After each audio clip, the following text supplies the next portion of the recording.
Hello and welcome to this episode of FireDEV, a fireside chat with people in the industry. Today, my guest is Jesse Anglen.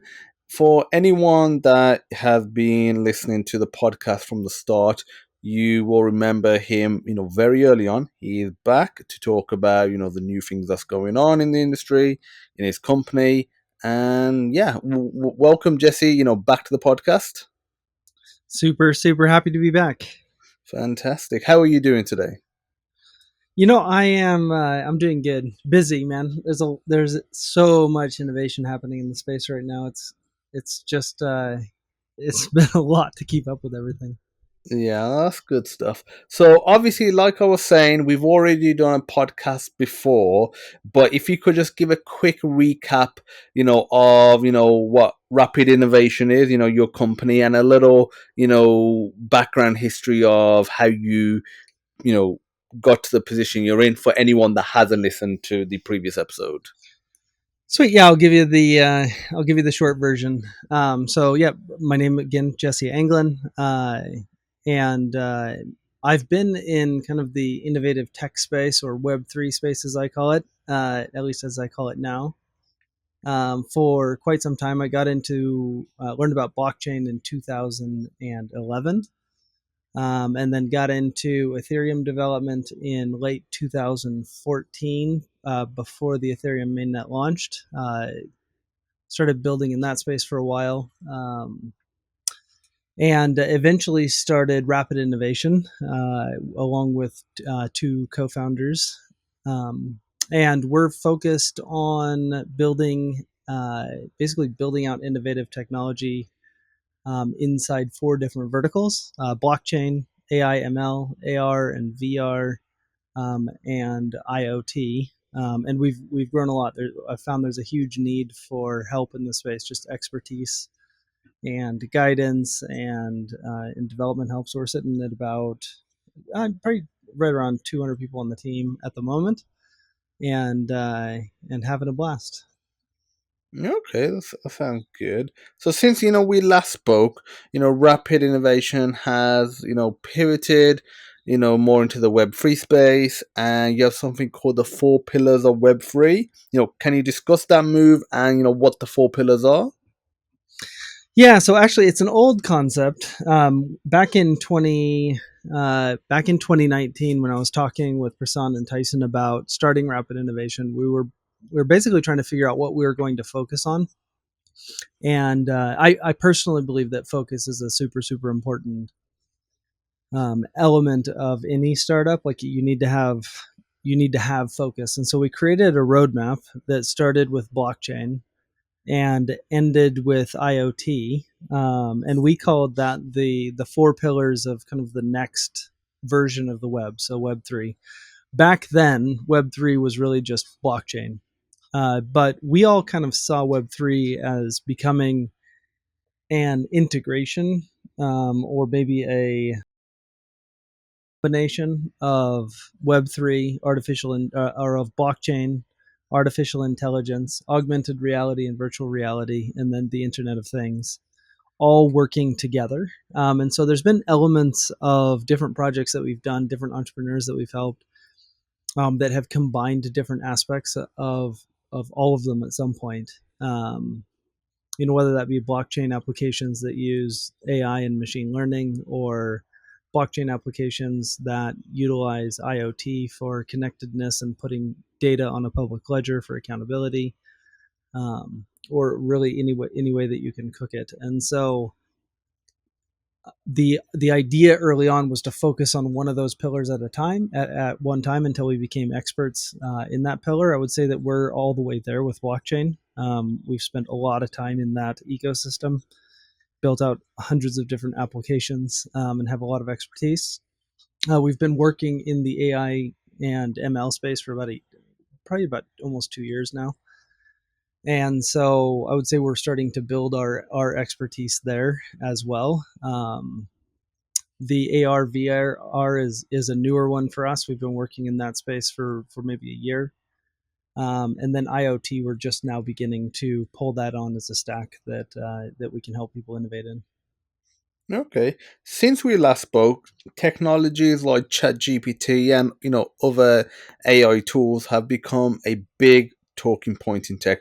Obviously, they've been around longer and even before ChatGPT and some of the more modern iterations, but they've become a very big talking point in tech. In the news. What's your opinion of it, and what is rapid innovation specifically doing with AI? Yeah, so this is actually probably my favorite conversation to have right now, just because, like, well, number one, all of the big all the concerns about AI started what, maybe 5 years ago. People started saying, we need to be really careful with AI because when it reaches its potential, it could be it could be dangerous or have large consequences or big consequences on just humanity as a whole and all these different things. And so I became really interested in it then, tracked it pretty, like played around with it a lot, and really I think became very dedicated to AI as something that I wanted to be a part of as much as maybe I would say really genuinely about a year and a half ago, but in practice 2 years ago. Um, and what's interesting to me is that when OpenAI released GPT-3 and people understood what it looks like to interact with a very, very advanced prediction engine. Um, I think that people just got it.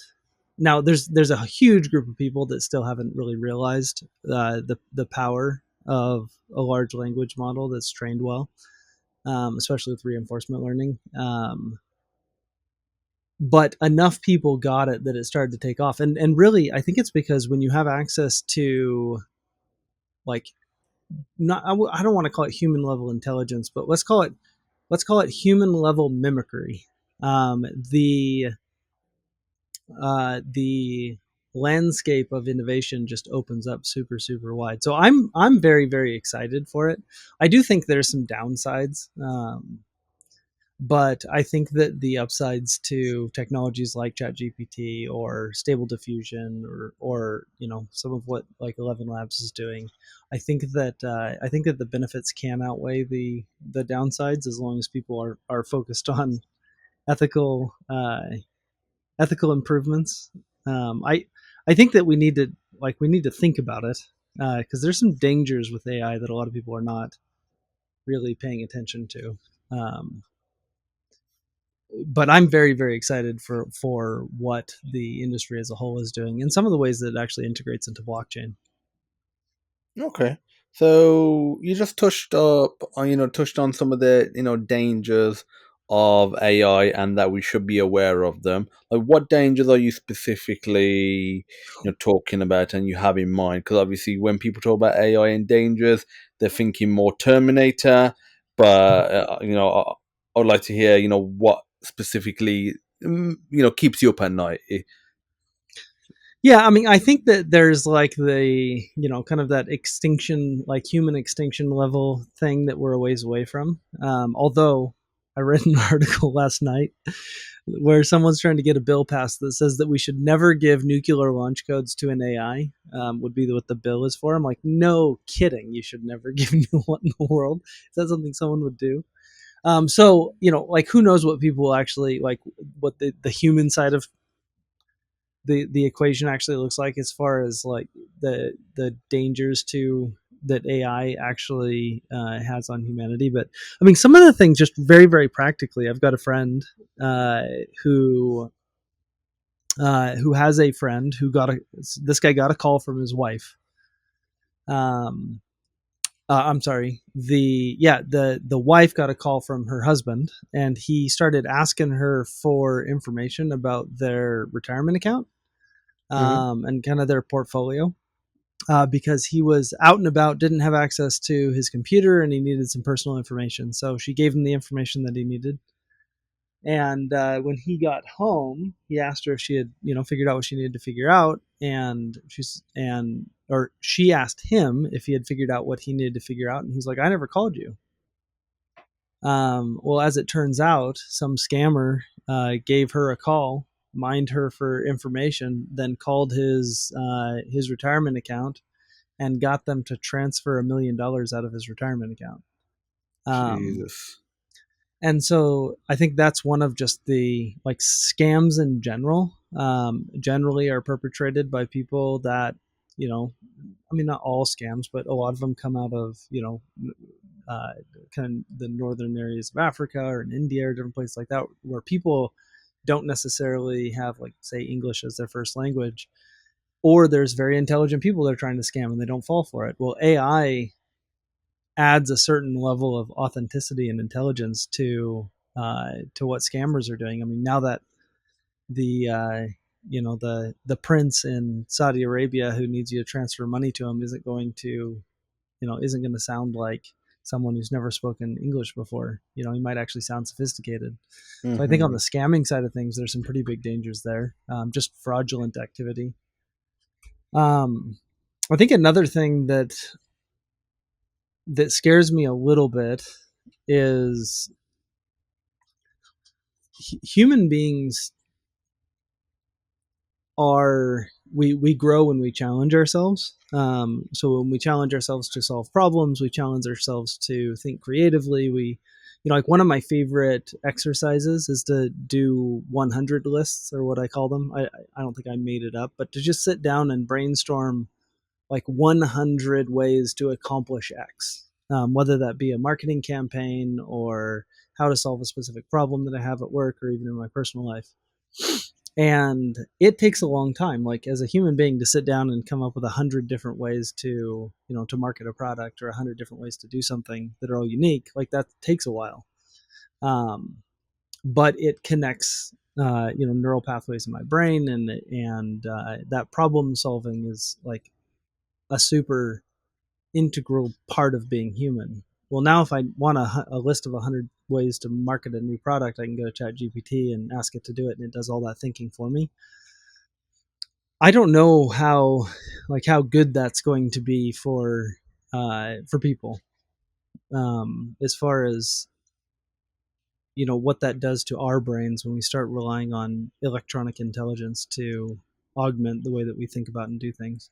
I think that if people are rigorous and they keep up their own, like, let's call it brain workouts, I think that AI is going to augment their intelligence. But I think that you could accomplish the exact opposite as well, where you just become stagnant and you lose your creativity and things along those lines. So I think that that's a danger of AI. Um, and I also think that if somebody decides to give some AI nuclear launch codes, that would be bad. I hope that article was a joke. I couldn't even believe it.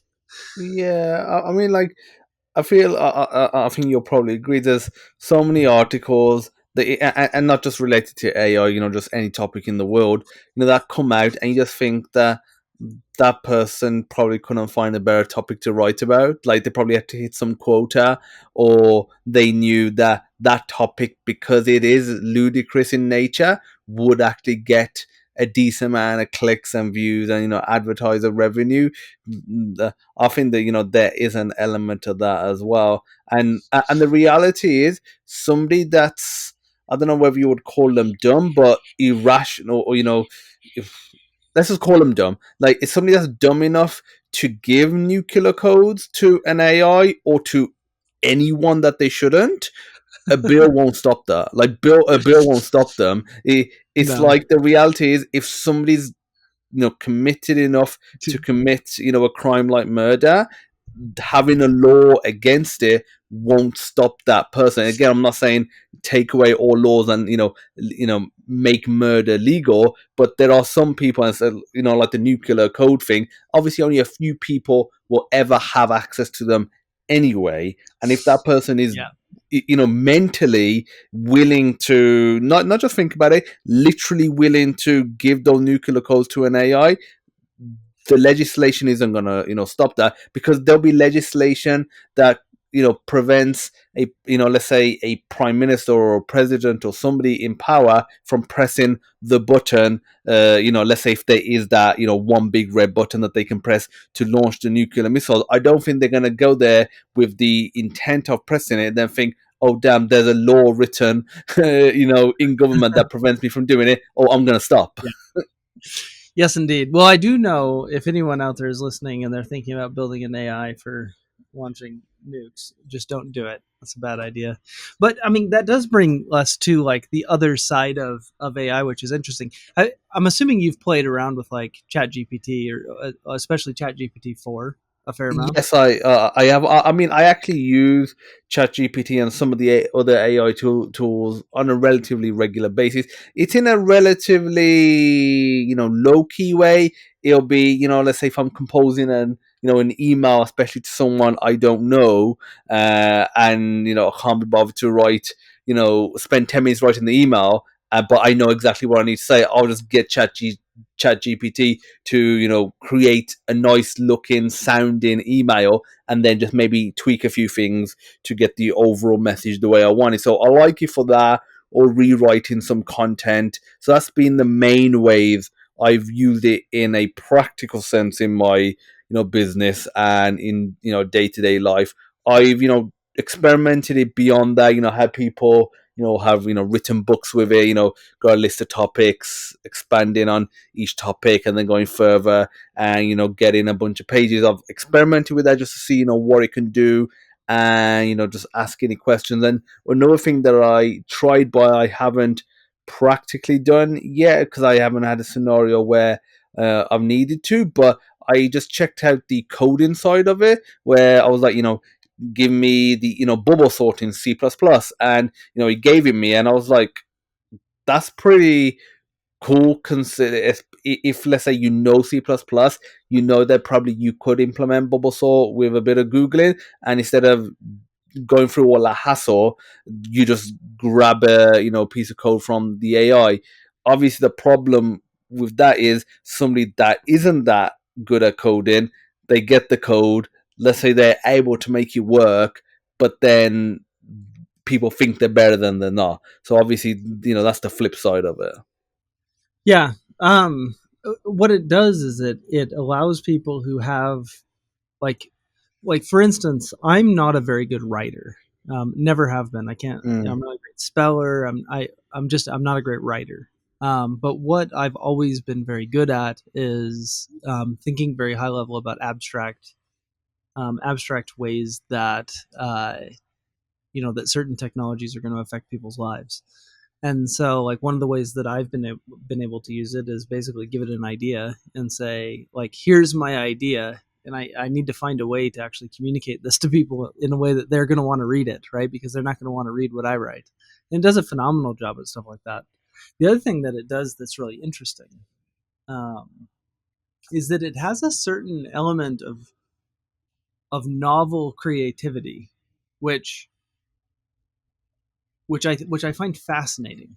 Um, and I'll give you an example. It might not be a great example, but it's the best one I have. So I've got a friend of mine who spends a lot of time. He's spent basically his entire career in the oil and gas industry. Older gentleman. He's in his 80s, and I would say he's probably one of the world's leading experts on in situ gasification. And he has a process that he's patented for, in a very sustainable way, getting hydrocarbons out of the ground using basically in ground or in situ gasification, where he's gasifying the hydrocarbons in the ground and then he's pulling them out. And so one of the things that him and I tested when we were playing around with it was we asked ChatGPT if it knew what in situ gasification was. It did. We said, I want you to come up with a completely novel, untested but realistic new way to think about in situ gasification. And it came up with this basically this plan for creating a technology that has never existed, that, as far as I can tell from looking around, like no one's ever even tried. That, according to my friend, who understands this industry better than most, would work. And so I find that to be fascinating, because what we've done is we've basically fed it enough information that it can actually think outside of the box it was trained in. It's I would say it's at the very very beginning stages of being able to do that, and it probably doesn't do it very well in very many cases, but it actually has the ability, in a sense, to mimic human thought and creativity and think of ideas that have never been thought of before, utilizing the information that it has access to. And I'm not sure where that's going to go in the future. But what I do know is that it's probably going to replace lots and lots of jobs, including mine. Because if you think about it, creative solutions and decision making, right? That's like what a CEO does. And I think that there's going to come a time in the not so distant future where the majority of the job of leading a company is actually going to be done by an AI. And there's several examples of that already. There's a Chinese company that's doing it, where the whole company actually follows the instruction of an AI for all of its day-to-day operations, and it's doing very well. And there's, I believe, another one in the U.S. that's leaning that direction. So I think it's just going to be really, really fascinating to see what the world turns into, especially as you can give it more memory, access to short-term and long-term memory through tools like LangChain and Pinecone, and you know context or memory engines for it. It's the world's just going to become a very very interesting place. Well, that's definitely, very interesting. So those two companies, the Chinese one and the American one, and any other company that you may have come across that's doing, this sort of, I guess you can call it an experiment of sorts. Like, do they have some sort of board or council that, you know, signs off Verifies. on the decisions? Because in case the AI says give all the money away to the competitor, for example, I highly doubt they're going to say the AI has said that. Let's do it. I actually don't know that much about the internal like checks and balances structure. I do know, so like we're working on building a tool that is in the same vein. It's going to be a little bit less uh, of like the acting CEO of a company, but one of the interesting ideas that we had for our company was right now. Let's say I've got all of my heads of departments, and one of them wants to know, you know, how they should handle a particular situation.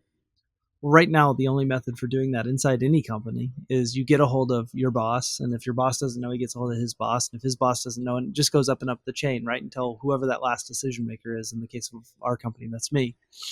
Um, and so one of the things that we were going to do is fine tune a model with all of our principles, uh, our vision, our roadmaps, everything about who we are and where we're going and what we believe in.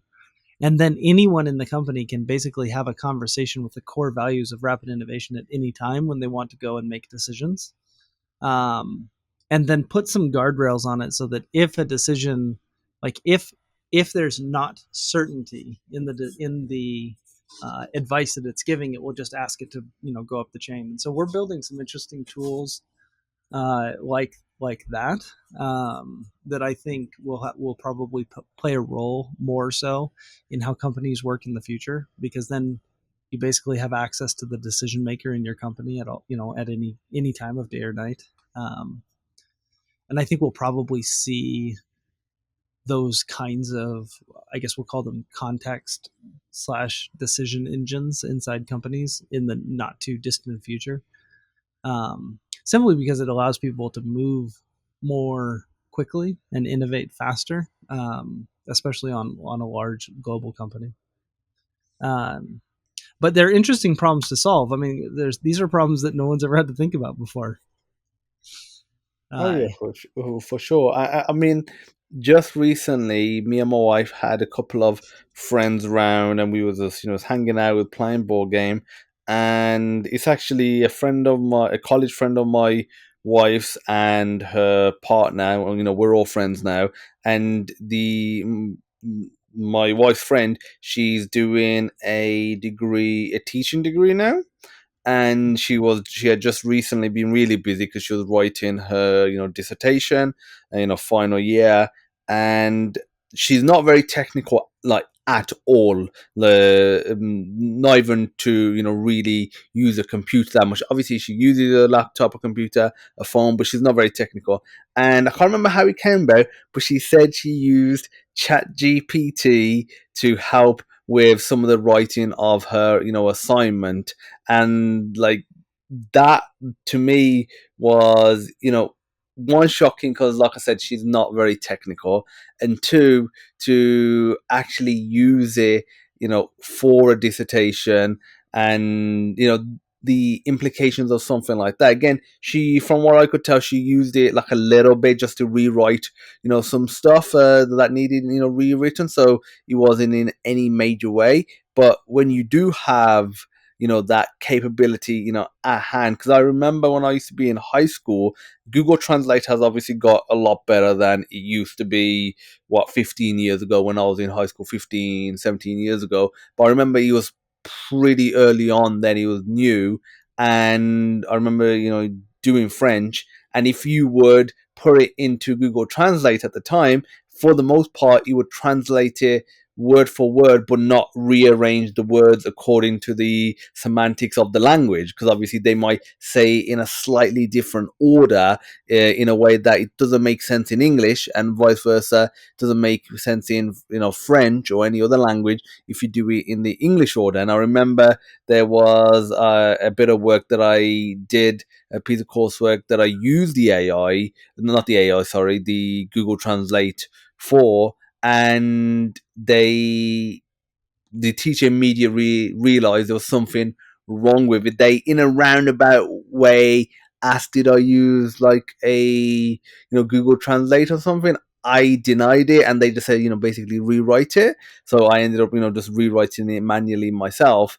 But obviously Google Translate's got better, but there's gonna be that thing with Chat GPT. Are they gonna get to a point, especially when they just pump it through a system? And I know there are checking software now. Are they just going to be able to tell, yes, it's written well, but it's written well in an AI way and not in a human way? One of the things, that actually reminds me of two things. I'll do the first one first, second one second. But I think that content creators that are utilizing AI to create 100% of their content, even if the idea is theirs, should probably state somewhere in their articles that it was written by, this content was written by AI. The idea was generated by me. The content was written by AI or something along those lines, just so people know what they're getting.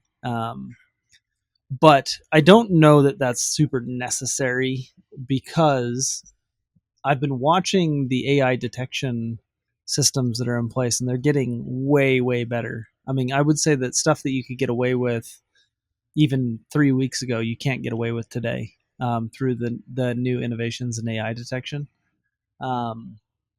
And so it'll be interesting to see how those two technologies keep up with each other, because I think that's going to become a part of what teachers need to do in order to make sure that people are actually learning the material that they're getting.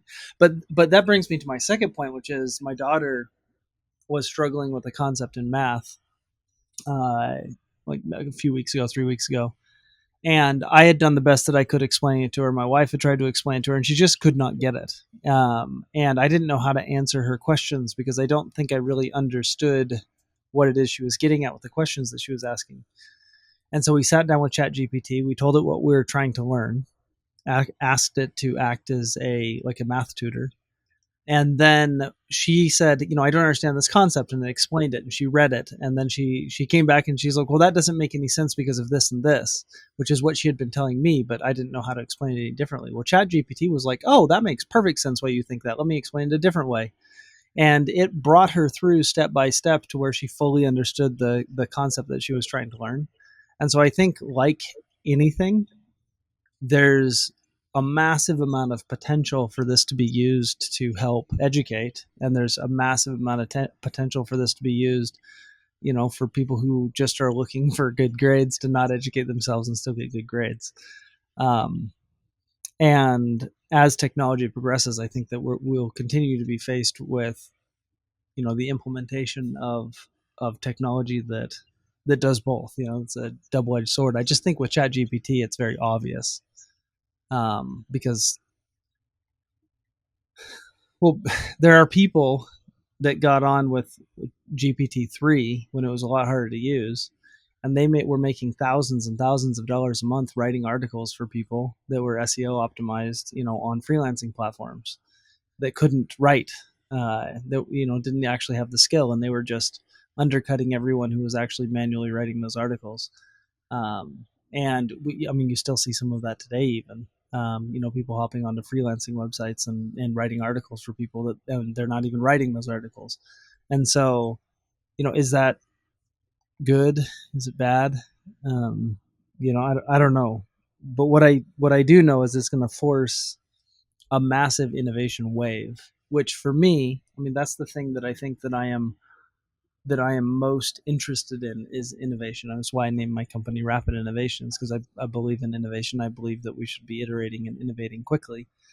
And I tell you what, ChatGPT is going to force a lot of innovation to happen, simply because it's going to push us as human beings outside of our comfort zones and into situations we've never had to deal with before.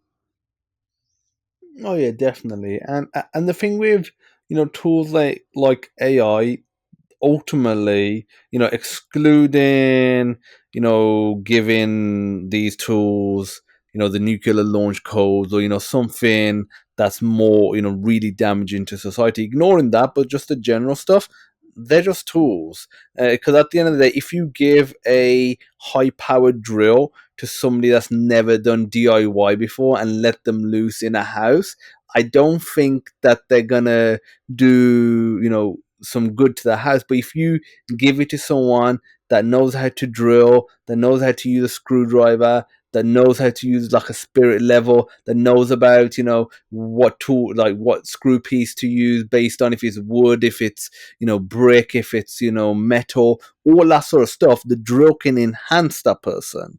So, and I see that It's like with the augmentation, not AI as replacement. well. It's augmentation, not replacement. Which is Yeah, like one of the exactly. things that I've done at my company is I've like every single person in my company, I want them to be using tools like ChatGPT or Stable Diffusion or Dolly or 11 Labs or whatever, or Auto GPTs, or whatever it happens to be, in order to make themselves better. Because at the end of the day, like I own a service company. Like we make all of our money and our success and our reputation based on how well we can help people. And so if we can augment ourselves, to be better and provide a better service for people, ultimately it's a win-win-win for everybody.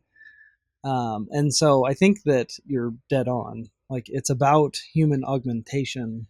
It's not about human replacement. I'm not going to be firing, everyone at my company because AI is going to replace them. Like, I just don't see that happening really at any time in the future. What I see is I'm going to be changing a lot of people's job descriptions, because rather than doing the work themselves, they're going to be working with an artificial intelligence to make them better at what they do. Oh yeah, and then it'll be about getting people to obviously one know how to use these tools, like for AI example. Two, know when to use the tools, because there'll be times when they should actually use them more, but then there'll be times when they need to dial it back a bit and use it less. Just for example, imagine if a client comes to you, and one of the things they want is a bunch of documentation for their company internally, and maybe they're a design agency making websites for people, but 80% of the documentation is relatively generic, documentation based around, let's say, web technologies, that is kind of freely available, but they want to, just internally for themselves. You can use Chat GPT, especially if your guys already know how to utilize, let's say, React or JavaScript, TypeScript, or anything like that. Your guys could just use Chat GPT to compile those articles instead of manually writing them themselves. But the Yep. remaining 20%, they could see, okay, this is more specific to the business. This is something I need to more have meetings with the stakeholders, with the people involved, figure out how it actually works, and then maybe use a bit of a Chat GPT just to or some other AI tool to make sure the article sounds good and is in line with the overall style of writing that the other 80% is, but it's predominantly written by hand. And I think that's the thing, getting that balance, knowing when you can rely on the tool more so, because it is, at the end of the day, it's like, spelling and grammar checks. I don't have any evidence to back this up, but I feel like when they first came out, there were probably writers that said this is going to be the end of writing, that this is going to make people terrible, writers. And if you do a spelling and grammar check and you just say yes to everything, it doesn't always sound better. Like I'm in the middle of writing a book on the Swift programming language, and I was just, going through the review of a chapter, and about like 90% of the edits that the spelling and grammar tool came up were fine, and they were actually better. They picked up mistakes or ways of improving it, but then there was about 10% of it that in reality it went from sounding okay to not even making sense anymore. And I was like, obviously, it was the ability to go through it, having obviously a bit of basic English is all you need, and the technical knowledge as well, because that was another thing. Even if it changed it to a way that might have sounded better from an English perspective, it made no sense in the context of the from the technology point of what I was trying to convey. So there's that element as well. Yeah, well, and that's where I think that it's going to, like, there's two examples. I think that one is experimental, we'll see how it works, but the other one we've been doing a lot. So it's pretty easy to find content writers, right, who can create content, but Mm-hmm. they're generally not very technical people, so they do a lot of research. It's very difficult to find very technical people who are very good at writing in an engaging way, right? They write boring stuff that only Mm-hmm. other technical people want to read. One of the things that's really an interesting use case for AI is to take a technical writer and say, "Hey, I want you to go and write out, a technical article on Merkle trees, and how to, how to make querying a Merkle tree more effective, or whatever. Something that no one would ever want to read, unless you were in that space." And you can give stuff like that to ChatGPT and say, "I want you to make this like very readable, so that anyone can read it. I want you to dumb it down so that someone who's not in the tech space can understand it." And you can do things along those lines. And it does a phenomenal job of that, which opens up a whole new kind of content creation, that I don't think we've really ever had access to before.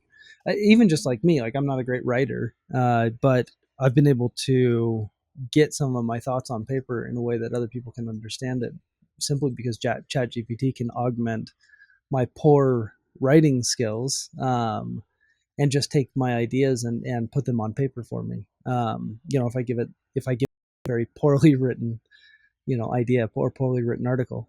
The other thing that I think is interesting, and this is something we're experimenting around with, is you get a salesperson, right, and they're good at doing sales, but they don't necessarily understand how to interface with someone who's highly technical.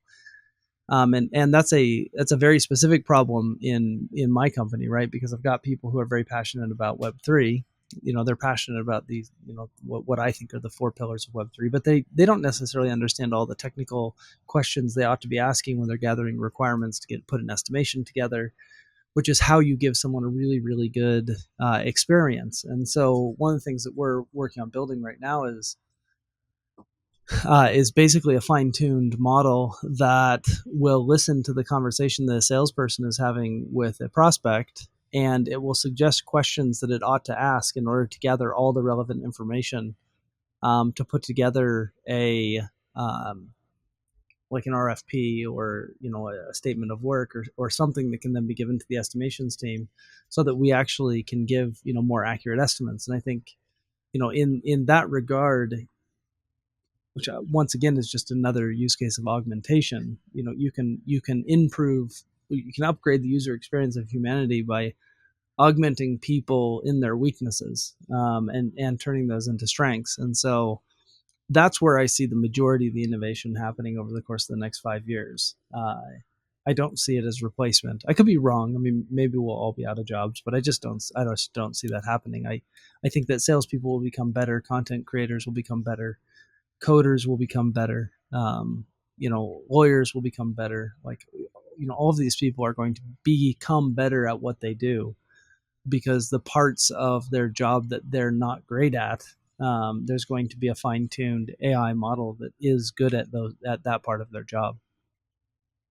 I mean, I 100% agree because when people have these fears about AI taking over and displacing everyone's jobs, etc. etc. And like I think it's highly unlikely. I think things like you said will just shift, so people will be able to do certain tasks better or be maybe spend a bit more time on if they some of their core tasks that they're competent with. But let's just say some of those tasks just takes a bit of manpower. If they can speed that with Chat GPT, for example, and then they can have a quick verification over it, but because they're good in that field, they can verify quickly. It just takes a bit of time to, let's say if he's writing articles, for example, they can, verify quickly, but it just takes time to write. But Chat time for writing, then they could use some of that time saved potentially for something else. Maybe that is researching the technical side. Maybe that is the social media and the marketing side.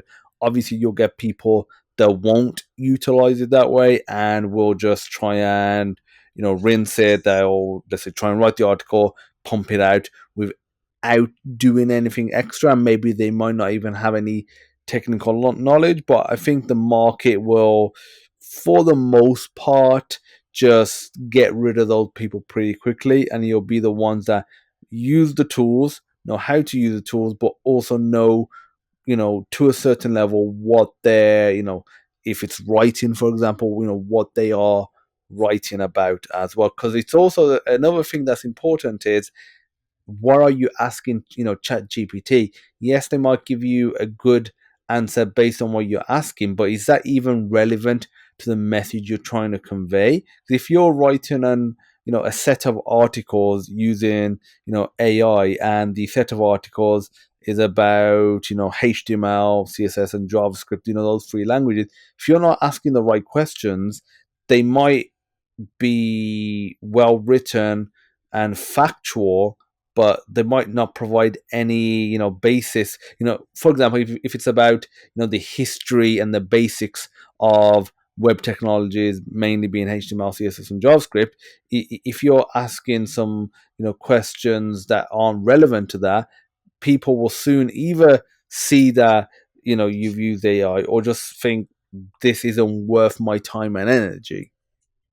Or do the other thing is that you like, and I think we're going to get spammed with a lot of just garbage content. I think Yes. I see that already happening, which is kind of a bummer. But it's also going to just create content that is factually just not true. I mean, this Mm. was something I was playing around with it. I don't remember, not that long ago, and it got into this mode in one of my conversations where it would just say it would answer any question I gave it, whether or not it had the information or not. It would just make stuff up. And so at one point I thought, oh, I should ask it about me. It had no context of who I was. I'm like, hey, who's Jesse Anglen? And it's like, oh, Jesse Anglen is an athlete and blah blah blah blah blah. He's like, I'm like, no, well, what's he doing with with blockchain? Oh, he's making NFTs that are around all of his, and it just was making garbage up about me. It sounded really good, and I kind of wish that was my story. It sounded like it was a great story, but it wasn't my story. I've seen it like early on. I was asking it to help write articles and make sure it cited where it was getting its information, so that we could so that, like, we could check it and make sure it was actually accurate. And it was just making up bogus links to articles that didn't exist when in its citations. Like, there's definitely still problems like lie, which really it's not lying. It's just it's just it looks at the world around it and goes, oh, I mean, based on what you said, I think I should say this, and it's right. It is what it should say. It doesn't know whether or not it's factually true or not. So there's we've got some room to go. I do think there's a danger of just a massive amount of bad information flooding the marketplace, which has always been the case, I guess, with the internet. But I think it's going to become worse than it ever has, which is a bummer, because I'm a pretty firm believer in good content. I like good content, and I hate that there's bad content out there, and I think Chat GPT and other models like it are going to make that worse. But these will all be problems that will get solved. Like you said, I mean, there'll be filters that filter these things out. I actually think that blockchain will probably end up playing a role in that, where you will have verified human written content, or at least original factual content, so that you can scrub the internet as you're browsing around. People will find unique and interesting ways to solve these problems. But it sure makes the world a fun place to live. Oh yeah, the technical innovations that are happening right now and that are happening always, it makes it for a fun and different place to live, because how it was 10 years ago. Even though obviously AI may have been talked about, and it has been for decades, especially when you've had movies since like Terminator, it was never really a major talking point in any major way outside of some conversation with your friends that didn't have any basis in reality. Now it's like, okay, I know this person that's using AI. I know this person that's using ChatGPT. Google's releasing this. The actual conversation.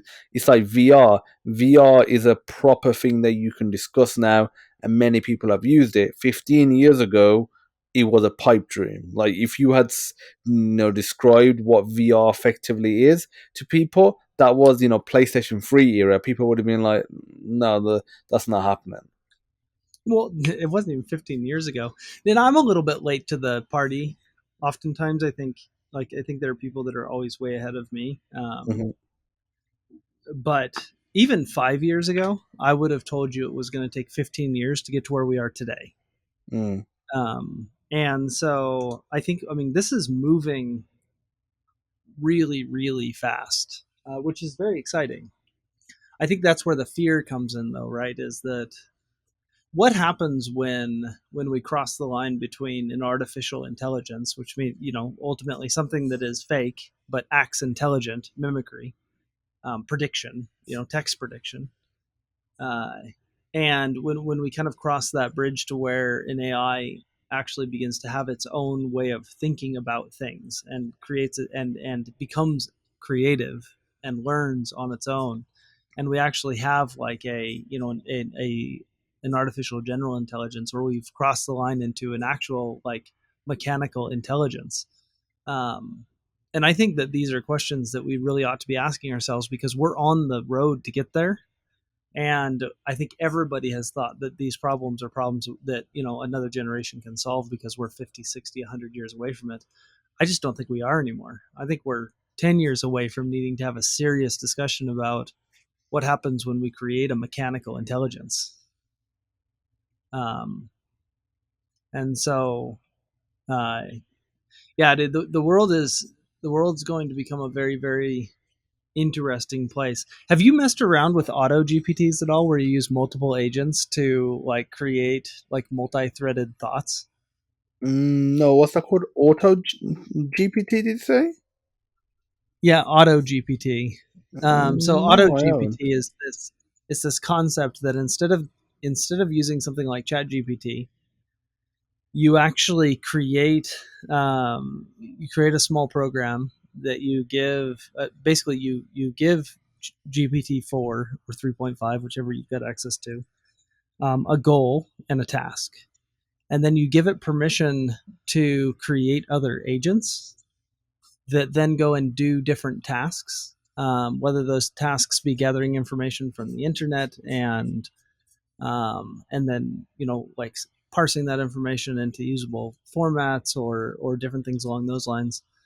um, that technology will blow your mind. It's very, I mean, it's very early stage right now. I think it's only really been played around with for the last 3 weeks, maybe 4 weeks. But um, I had one running to create an email campaign for me, and I had one of the agents. I wanted them to act as Dan Kennedy, who's an awesome copywriter for email campaigns. I wanted one of them to act as, a blockchain expert, one of them to act as an industry expert. And so they all kind of worked together and criticized each other's thoughts and thinking, created tasks for each other, went and did those tasks, and then worked together to accomplish the end goal of building this email campaign. And it was amazing to watch it work because there's almost a spark of real intelligence there, which is honestly just mind-boggling. Okay, I mean that's definitely something I'm going to check out. Is Auto GPT. Is there any underlying relationship with Chat GPT, or is it just a GPT, name that he shares? It's using ChatGPT's APIs to do it, and so they're spinning up basically chat gpt instances for the intelligence, and they're just doing multiple versions of it. So one of them will come up with an idea, the other one will come up with one of them will come up with an idea and reasoning for the idea, and then another one will criticize the idea and refine it, and then come up with a refined set of tasks that need to happen, and then agents will go and do those tasks and bring the information back, for them to continue to refine, and it just cycles over and over and over again until they accomplish the given task. And so when you give them access to APIs and you let them do different things, uh, and have access to different stuff, it's borderline human thinking and some version of I wouldn't call it real intelligence yet, but it you can see where it's going, and for something that's only 3 weeks old, it will absolutely blow your mind.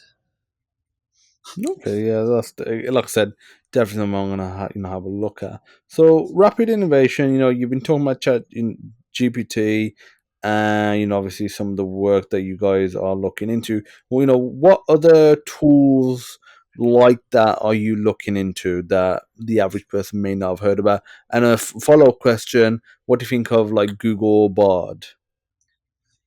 So, um, a lot of what we're currently looking into is being a part of the wave that is innovating and building those tools, mostly to solve all of our own internal problems. And so I think the big things that interest me right now, as far as the tools go, would be like memory and context engines for ChatGPT, because it's only got access to 8,000 tokens on the standard GPT-4 model, or the 32,000 if you've got access to that, which I don't. Um, and really, 32,000 tokens of context is not enough in order to accomplish the kinds of tasks that I'd like it to be able to accomplish, like looking at all of the information at rapid innovation and making decisions, or being able to to tell stories based on, or give information based on vast amounts of information. And so some of that stuff, and we're more like we're building a lot of things to solve a lot of our own problems, and we've kind of got everybody at our company looking at how to utilize this tech to solve problems that we currently have. But and there's other stuff out there. I mean, you can find context engines and different things along those lines, or you can build it yourself. Honestly, it's not that hard using stuff like LangChain and Pinecone. You and say, I think Bubbles.io I think is a decent interface. You can like chain some stuff together and build some really interesting applications, even if you're not super technical. Especially if you're using ChatGPT to write the code. I would say you can do it being completely non-technical. And so that's kind of the tooling side of stuff, I would say. I've got a pretty close eye on what other people are building, but just the kind of explosion of innovation is very, very early stage. And then what was the second question you asked? The follow up? Oh yeah, what do you think of Google Bard? Have tried it out at all? Yeah. I think that Google Bard is actually really, really good at some things that specifically ChatGPT is not good at. And so I'll give you one example, but there's a lot of them. So we use Google Bard on the marketing team to do basically citation checks and accuracy checks on all the articles that our guys write. Because let's say we create an article and we want to post it. ChatGPT doesn't care how real or truthful or accurate the article is, but if you give it to Bard will actually go look at all the information that exists on Google and tell you whether or not the article that you wrote was true or not. And so we use it in that context a fair amount.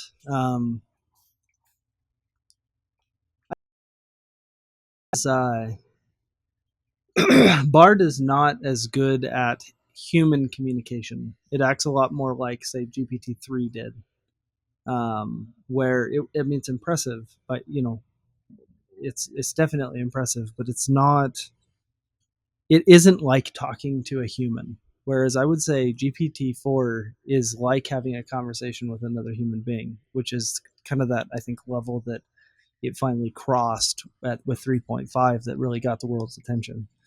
And so Bard is very good at being academic, I guess, and because you've got access to Google when you use it, and so it's really good at fact checking and really good at the accuracy layer of content creation. But beyond that, I don't find it super useful. Okay, fair enough. So, about 7 months ago, you posted on LinkedIn about the three types of blockchain architectures. Talk to us about that. Oh man, you're gonna have to remind me. I have it up here, just as I wanted to go on it. LinkedIn has decided to refresh and take me back to the homepage. But if you give me a quick second, I will have it up. To show activity and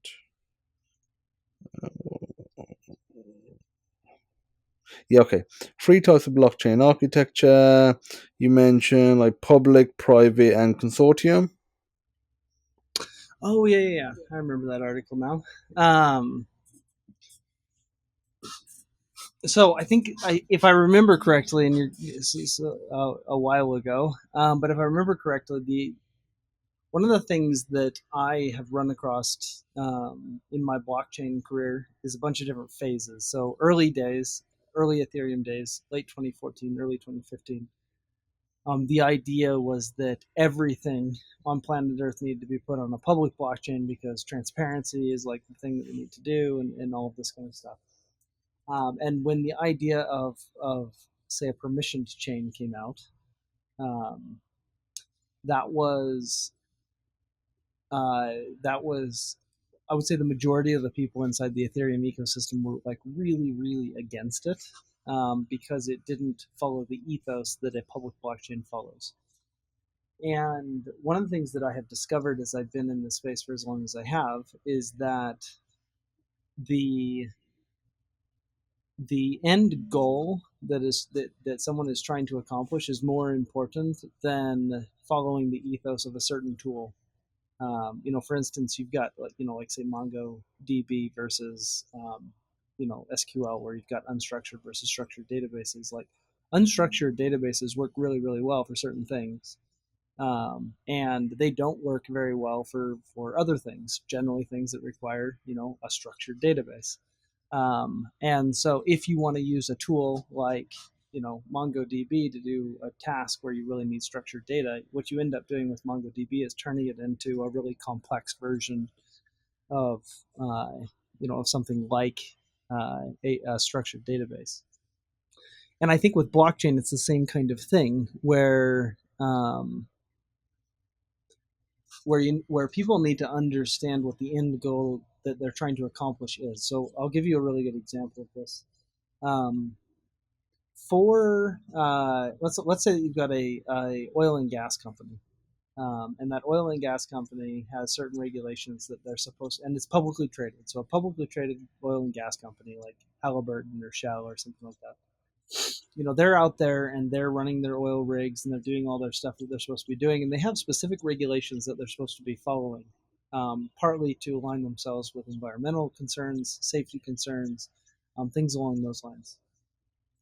If you took the operations of, Halliburton, and you used the Internet of Things to start tracking data, you could take that data and you could put it on a public chain because they're a publicly traded company, and people that are dealing with that company ought to know things like injuries or malfunctioning equipment or things along those lines. It's a great use for a public blockchain where you take that data and you push it onto a public blockchain.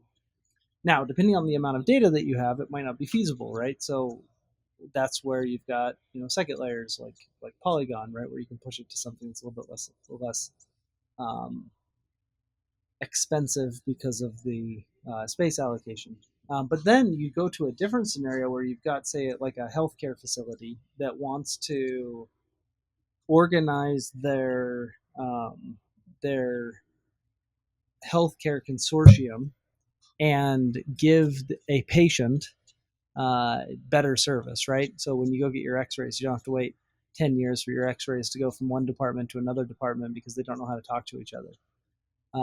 These are situations where you could implement something like a hyperledger product or a permission chain product, where you are helping people get the information that they need in a way that the patient has control of the information that actually belongs to them inside that health consortium.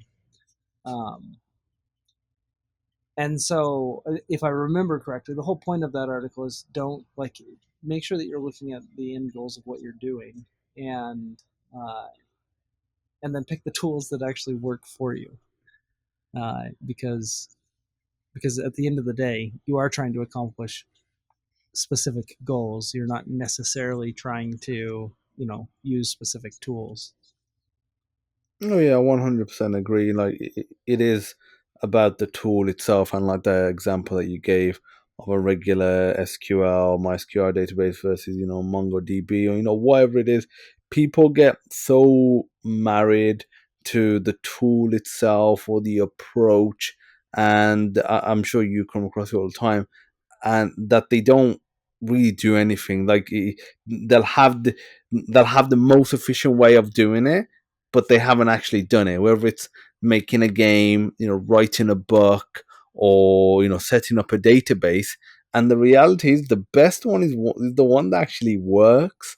And if it gets to a point, let's say you choose Mongo and that was not the right decision, choosing it sooner rather than later and figuring that out and doing the shift is far better than trying to get to the perfect one, from the start.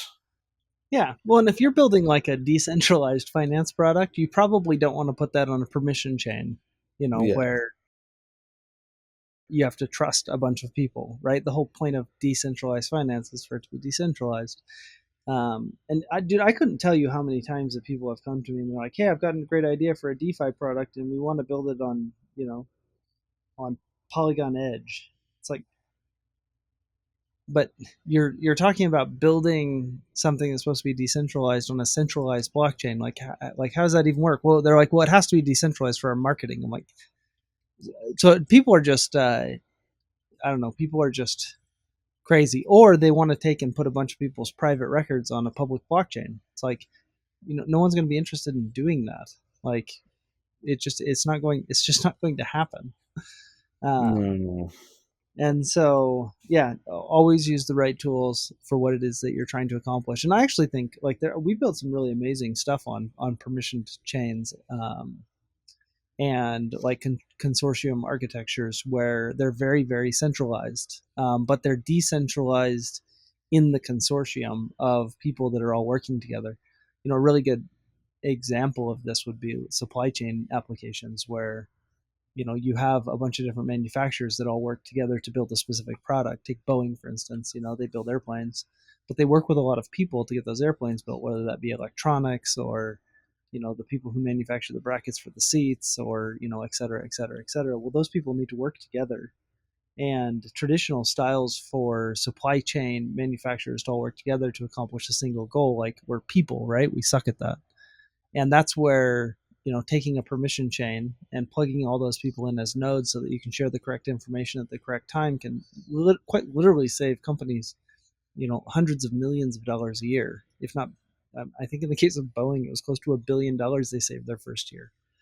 um, And so, just understanding what the end goal is probably the most important part of building what you're building. And I think so many people get bogged down in the details of the tooling that they forget that they're actually trying to accomplish a specific goal.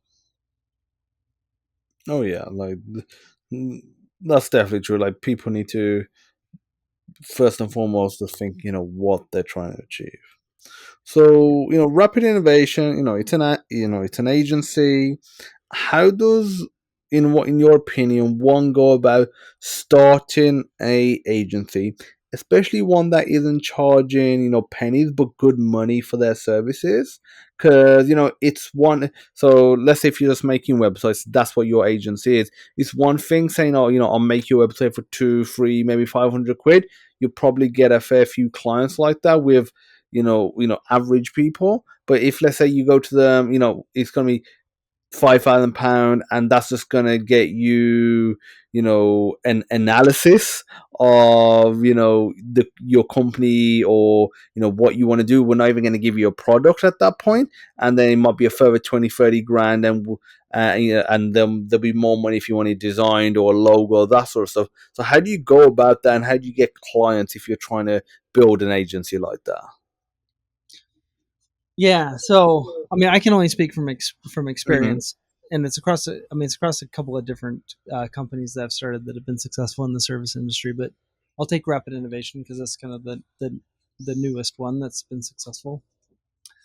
Um, so the first thing is, I think that people forget that what they're doing is they are helping someone meet their goals, not providing a service. Like the service is a means to an end. And so one of the things when I very first started Rapid Innovation, there were four of us. I found people that had a goal, and I aligned myself with their goal to the point that I understood it as well as they did.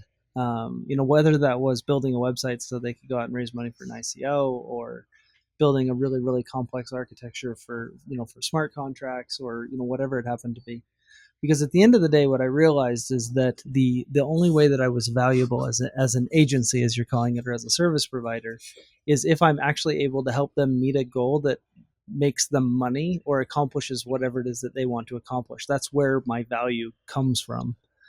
And I think that oftentimes, and this is a mistake that I made early on in my career, oftentimes people get so focused on the fact that they're providing a service that they forget that they're actually not providing a service. They're helping one of their clients meet a goal, and that goal is very, very important to that client.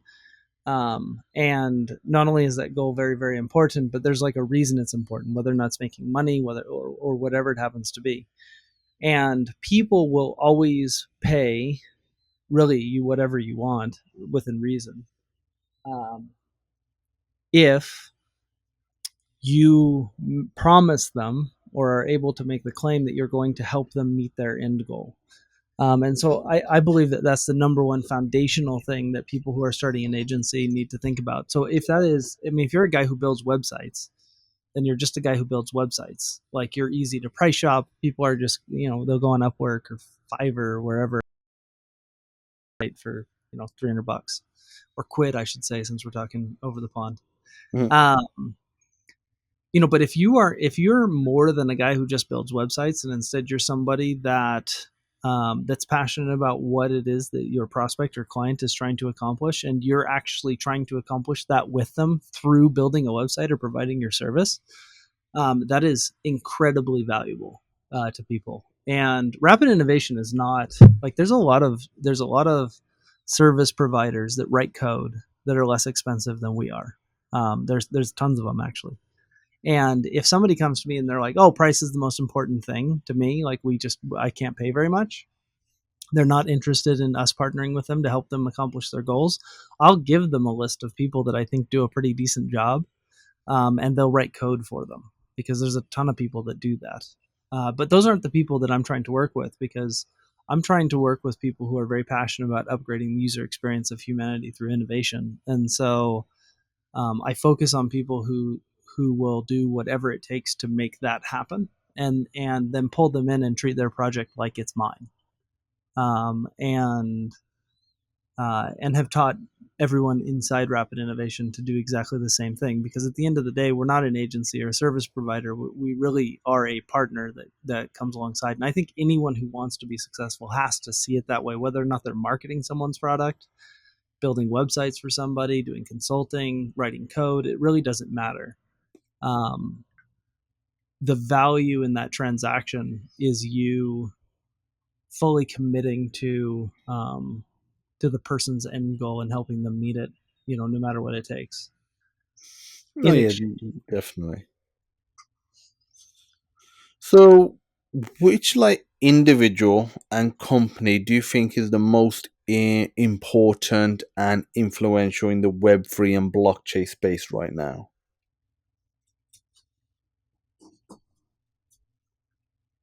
well, that's an interesting question.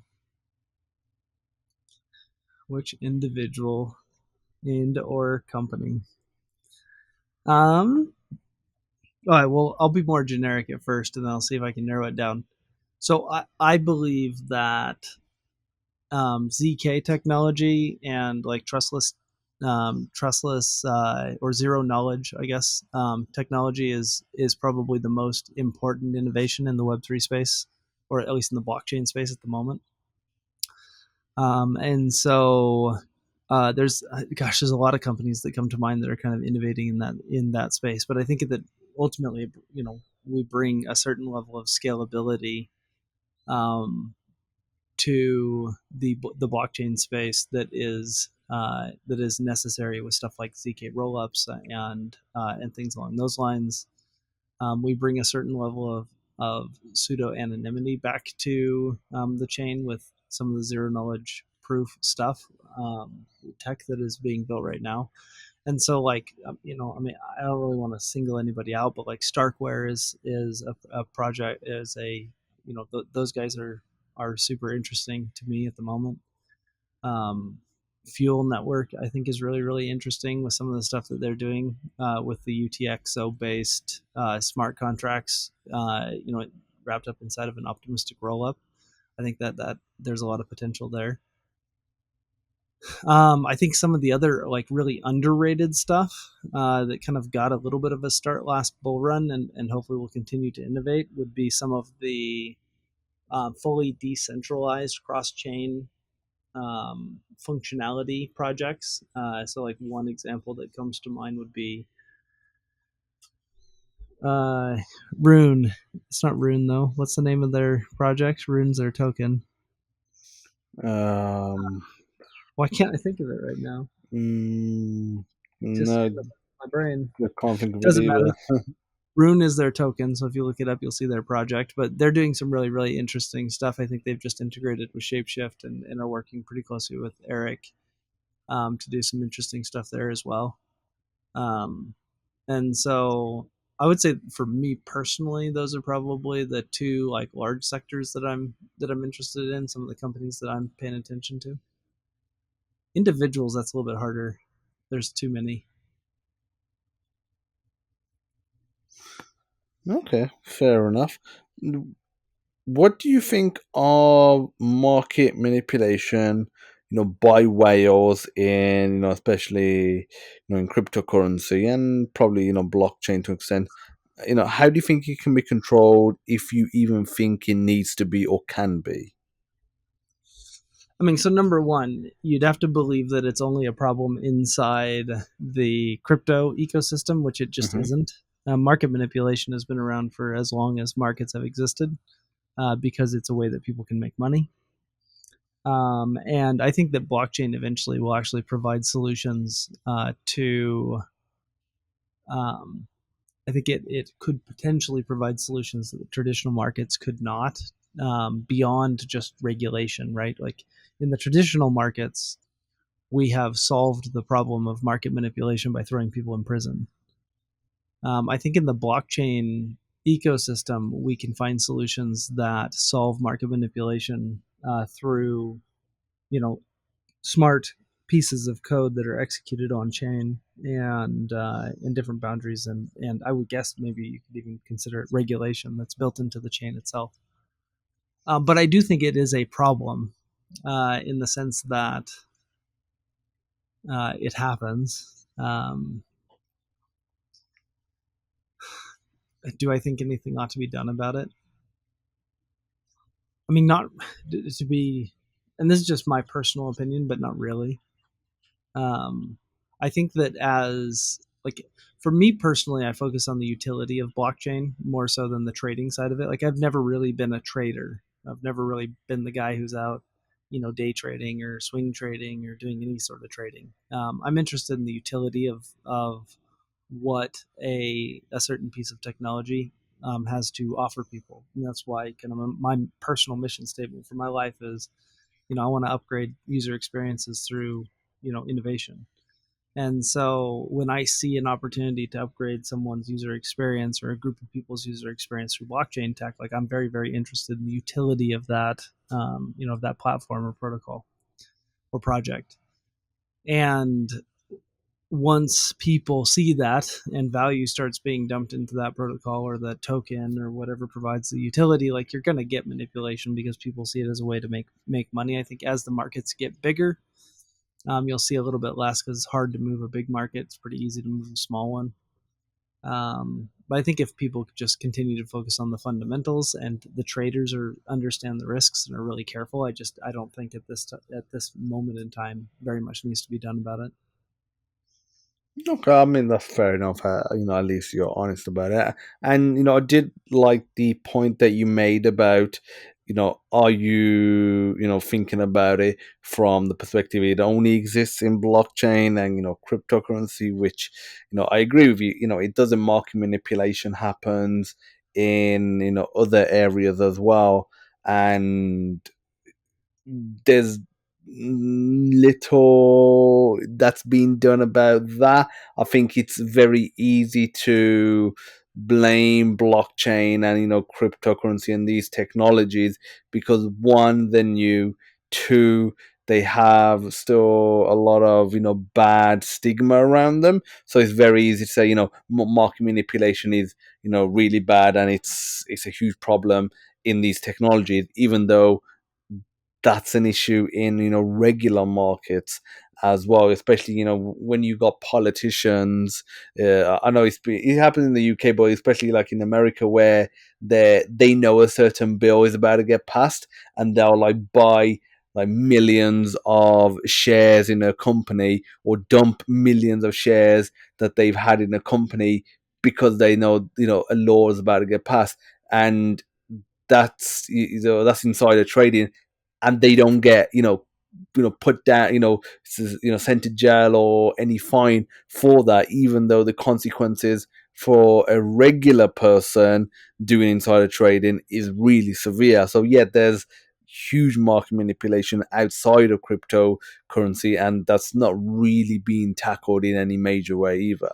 No, I mean it's regular. Like you said, you can make a law against murdering people, but if someone gets angry enough, they're going to go murder people. I mean, look at Jordan Belfort, and they made a movie about him, the Wolf Yeah. of Wall Street, right? I mean, that was pure market manipulation, pump and dumps, right? I mean, this is like the crypto thing, that everyone was doing during the DeFi summer, and it's not like that was new. I mean, in the 90s he was doing pump and dumps, and there's a bajillion examples of market manipulation that's happened way before crypto existed, which is why it's one of the most heavily regulated industries on planet Earth.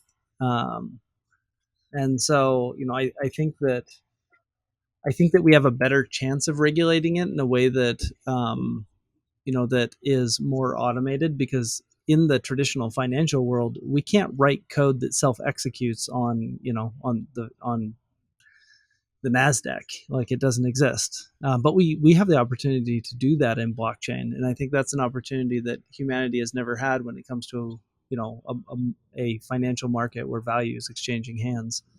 And so I think that we're going to see innovative solutions to those kinds of problems. I just think that the industry needs more time to mature and grow. It needs a little bit more attention. I think the regulators are going to have to figure out that they're not going to be able to regulate this in the traditional way, and the people are going to need to decide to regulate it themselves. Whether that be through DAOs or however people solve those problems. Oh yeah, for sure. Like it's gonna be one of those things where there's gonna be a lot of experimentation. There's gonna be, a bunch of failures until we get to a sort of a middle ground where we have the regulation, we have, the ways of, obviously enforcing that regulation. There's more knowledge, readily available for people, like the example that you was giving of your friend whose wife got a call from her husband, but he turned out to be an AI. They'll get, there'll be a point where the way you might get a call from, like a Nigerian scammer, most people will just be like, that's obviously BS. But it'll get to a point where a call that sounds like it's your husband, there'll be certain things that you will just pick up on, or you're just automatically ask or check for that AI will just fail at, or the person that's trying to scam you will just fail at, and you'll immediately know, just the way when you do get these general, for the most part, rubbish scam calls. They're rubbish. You know that the Prince of Nigeria doesn't need your help. Well, and I think that blockchain and this is part of why I'm interested in zero knowledge technology and ZK technology, because I think that eventually we're going to need to live in a world where we need an external source to tell us what is real and what is not, because I think that we will live in a world where it's very difficult to distinguish reality from non-reality, like in the case of my friend.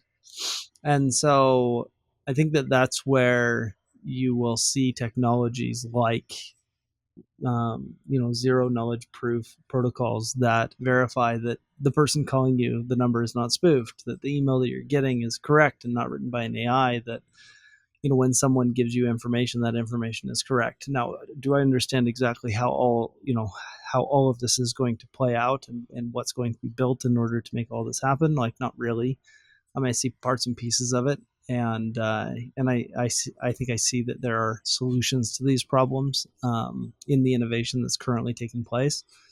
But I do think that blockchain is going to play a very, very critical role in AI moving forward, in basically protecting us from the more nefarious side of what AI looks like. Oh yeah. So talking about that person that did get scammed, did they get their money back? Are they still in the process of it? And it was a phone call, wasn't it? So it was an AI, like a voice AI, I'm guessing. And you also touched upon your spoofing phone numbers. Did it come from, or look like it came from, her husband's number, or was it some other number and she just ignored that because it sounded like her husband? No, they spoofed his phone number, spoofed his voice. Then they got enough information to transfer the money out. And unfortunately, according to the wealth management system, there is no insurance for a user withdrawal. Uh, And so that's why institutions like this are currently being targeted. And so, yeah, his money is gone, and gone forever, which is very sad.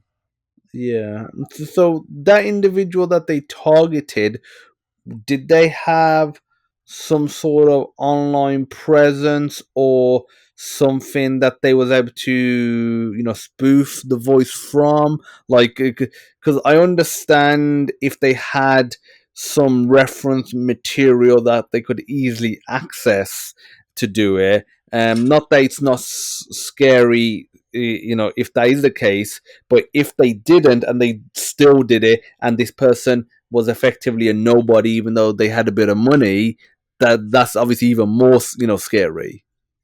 So, have you ever used 11 Labs? I have not. So, 11 Labs is a voice cloning AI Okay. that is really interesting. Basically, if you can get around 15 to 20 seconds of somebody's voice, you can get a clone so perfect that their own family wouldn't recognize it. That's not a lot at all. I mean, if you really wanted to, you could just record somebody whilst they're in a coffee shop. Like you could stand next to them and just isolate. Or Like, if you have their phone number, which obviously you'd yes, need it to spoof, you call them up and you pretend to be somebody else. yes, you could do And that. then You you know, have like, this clip of maybe their spoof another conversation. call so they, are a bit more relaxed and talk to you in a natural way. Or, I mean, you call someone up and say, hey, I'm from, I'm I from don't know, I'm from Amazon. the University of Iowa and I'm interested in doing a survey. Are you interested in doing it? And they're like, no, not really. Well, can you tell me why? Like, you don't care if they hang up after on you, and you could go and you could call them 6 times over the course of a month and get your 15, 20 seconds worth of sample. I mean, it wouldn't be that hard. And I think that's where some of these tools are, I mean, it's dangerous, right? Because as they get better, it becomes much easier to do this. And then as far as spoofing someone's phone number, that's super easy. And then turning that, once you have that first voice sample, you can create as much of that person's voice as you want. And there's even tools that have come out where you can, in real time on like a Google Meet, you can sound like somebody else and look like somebody else. Real time deepfakes with voice spoofing. And so, like, these are the kinds of technologies that we're going to have to figure out um, how to deal with, which is where I think blockchain is going to potentially play a role in, in the verification of reality. Oh yeah, because obviously I know that's been a big thing over the last few years. Deep fakes of prominent people, presidents, prime ministers, maybe industry leaders, and you see some of the stuff out there, and you look at it and you think, are you sure that's not realistic? Like you legitimately could think that that is realistic, especially when we live in a world where people are so easily fooled by people's words. Like when somebody makes a claim and they don't even think that, oh, that claim doesn't actually sound like it could be real. They just believe it because it's somebody that's prominent. Maybe they like that individual because they're in a position of power. When they have a deep fake in terms of video and audio, and the mannerisms are all correct as well, like it's insane what that could, you know what somebody that's nefarious could get other people to do. I remember when I was a kid, I was probably a teenager, and I was in Pakistan, and some of my family there is from a village, and so obviously their exposure to the outside world is somewhat limited. And I remember one of my cousins who was a few years younger than me had Facebook, and he got sent an invite, a friend request from an account that had the name and profile picture of I think they're prime minister of Pakistan.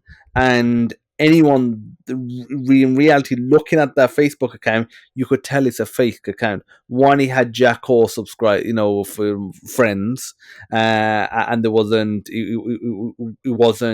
properly written. But to him, it had his image, it had his name, and he was saying that he was the prime minister. Like, he thought he was genuine. Yes, he was a kid and he wasn't that old, but the example doesn't have to be that extreme. It could be something else, and he might not be the prime minister where you think, oh yeah, why would they add me? It could be someone that you kind of want to believe they would have an interest in me, and they could manipulate you into doing something that. And if they do that over 1,000 or 10,000 people, that could be very, very damaging. Yeah, well, and that's why those people focus on older people, historically speaking, Mm, because it's easier to fool them. But the thing that's scary about where we're going with some of the AI tech is that you don't have to, like, the more believable the scam becomes, through things like deepfakes or voice cloning, or even, if you're a public figure, you you could completely just fake, that you are somebody that you're not, and be very, very believable. Like, all of a sudden the target audience for your scams expands exponentially. And so I think as this technology grows, we're going to see a larger and larger audience. Like my buddy's friend, who he probably would not have fallen for, an IRS scam from, Mumbai, uh, and his wife probably wouldn't have either. But as you get more sophisticated, it just gets easier and easier to, trick people, because there's a lot of motivation out there to do stuff like that. And, like you like you said earlier, making a law against it doesn't ever stop criminals from being criminals. No, and people have done a lot less. I mean, a lot more for a lot less. Like $1 million is still, a lot of money.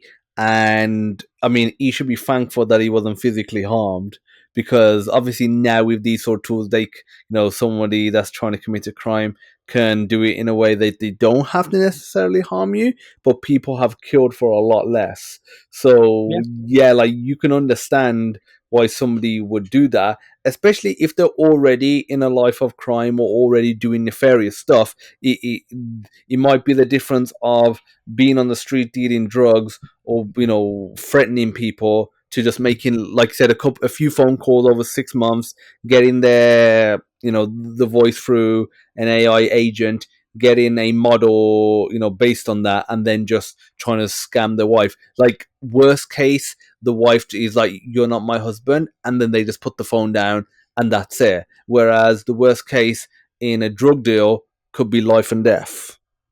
Yeah, absolutely. Well, and that's where, like, I see, um, I guess is where I see blockchain playing a role in that. I mean, if you can start allowing people to know what is true, based on information that is provided, or not provided, uh, then, ultimately you can kind of give people a guide as to what aligns with reality and what doesn't align with reality.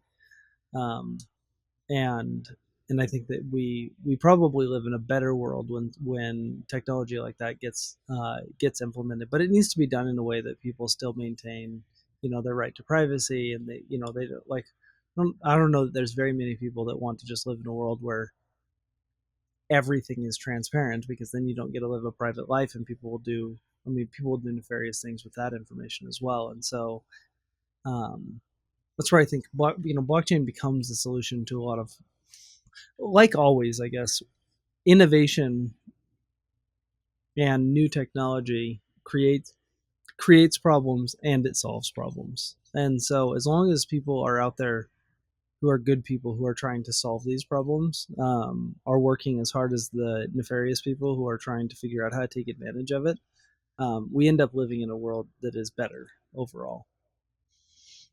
Oh yeah, for sure. You just need to look at pretty much everything. Things are for the most part better than they were, 100 years ago. But it's like, what you just said. Yes, there's gonna be people that are trying to, do bad with new advancements, new technology. But if there's enough people that are trying to do good, whether they profit from it or not, if they can just be that little bit ahead, for the most part, it works out. But obviously, the problem may arise when, because obviously, a criminal, doing something like this, they won't care about, regulation saying you can't do a certain thing, one way or another. Whereas somebody that's legally doing it, in, focused in a certain industry, if if they've already got a company, they have employees, they got mouths to feed, and suddenly the government says you can no longer do. Oh, this is radical, but you can no longer do new research that's not approved by the government in blockchain. Whereas a criminal will look at them and be like, okay, I'm already doing nefarious stuff, stealing millions of dollars. I don't think I'm really going to care about this new law. Whereas a legitimate company might. and that could potentially stifle the innovation and then let the people that are nefarious get ahead.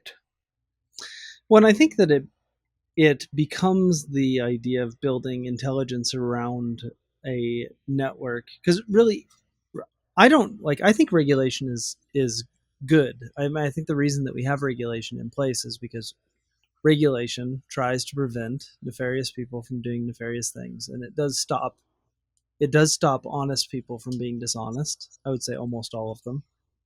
It tends to not stop dishonest people from being dishonest, but I think it does stop some of them. And in that sense, I think it is an inefficient system when you try to regulate from the outside.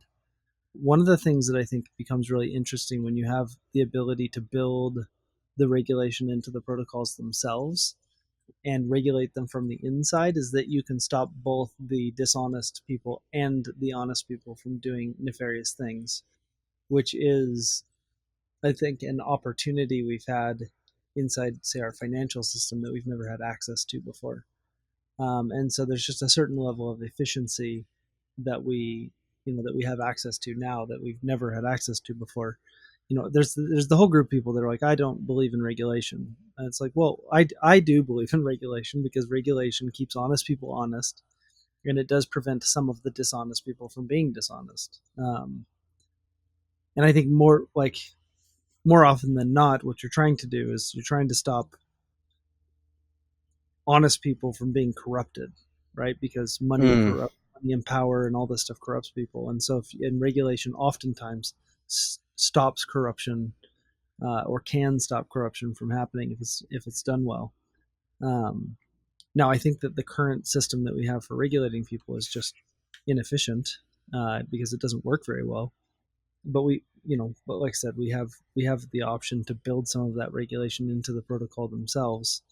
Um, I don't know. Think of it in a bowling analogy, right? If you're bowling and you want to not get balls in the gutter because that's bad, you can put bumpers up, but it's not going to stop somebody from just chucking the ball into the gutter.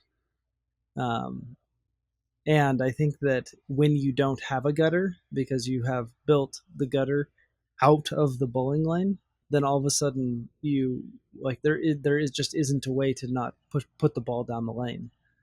And I think that is the opportunity that blockchain and other innovative technology, I think AI will play a role in this as well. We has the opportunity to do is remove the gutters altogether so that people just don't have the option to be nefarious anymore. Yeah, and another thing with regulation and laws is that not only does it keep honest, people honest, and then it sort of stop some people that would have done it. It's also acts as a way of trying to rectify it or providing some form of justice or punishment when something does go wrong. Because if there is no regulation or if there is no law against stealing, then logically punish someone when somebody does steal. But Yep. with that law in place, if somebody, let's say, if 9 out of 10 people don't steal and it keeps them from not stealing, the 10% that does decide to steal, if out of them 10% of that get caught, it gives them a means of actually punishing them or doing something about it. Plus, that further sends a message to the other 90% that was honest and just stayed honest to not even think about being dishonest anymore because it's just not worth it. When I think like a good example of that, I think stealing is actually no a great. I think it's a great allegory. That's not the right word. Anyways, I think stealing is a good example because so like look at proof of stake, right? Some people like it, some people don't. That like we can debate that another day, but at the end of the day, what proof of stake is it says I'm going to take a bunch of my value and I'm going to stake it, and then if I'm dishonest, I'm going to lose it, and the network is going to decide whether or not I'm honest or dishonest. It's kind of like playing poker but everyone has to play with their chips face up. Like very few people are dishonest, or not their chips, their cards face up, right? Very few people are going to be dishonest and try to bluff a pot if everyone's playing poker with their and you can see everyone else's cards, right? Because there's no incentive to be dishonest. It doesn't make any sense. And I think the stealing analogy is like our current way of doing regulation is to do things like if you steal things from somebody else, you're going to get in trouble, right? So the regulation comes from the outside of the activity. But I think what blockchain allows you to do is it allows you to put the regulation on the inside of the activity. So imagine if every single time you went to steal something from somebody, you got you got electrocuted and died. Uh, like very few people would steal because it would be a zero sum game. You go to steal something, you die. It's not worth it. You'd have zero theft, right? And if there was some, if you could build, the intelligence inside the home that says, oh, this person's stealing from me, electrocute them and they'll die. Like you just wouldn't have any theft. And I think that's what blockchain allows you to do is to, instead of regulating from the outside of the protocol, where you're saying you're not allowed to do this, this, and this inside this protocol, what you can actually do is you can build the intelligence inside that protocol, and you can say, if you do this, this is the consequence that will happen. And proof of stake is a great example of that. Like you could be nefarious and write, push bad information to the blockchain, but if you do, everyone's going to see it and you're going to lose your stake. So no one does.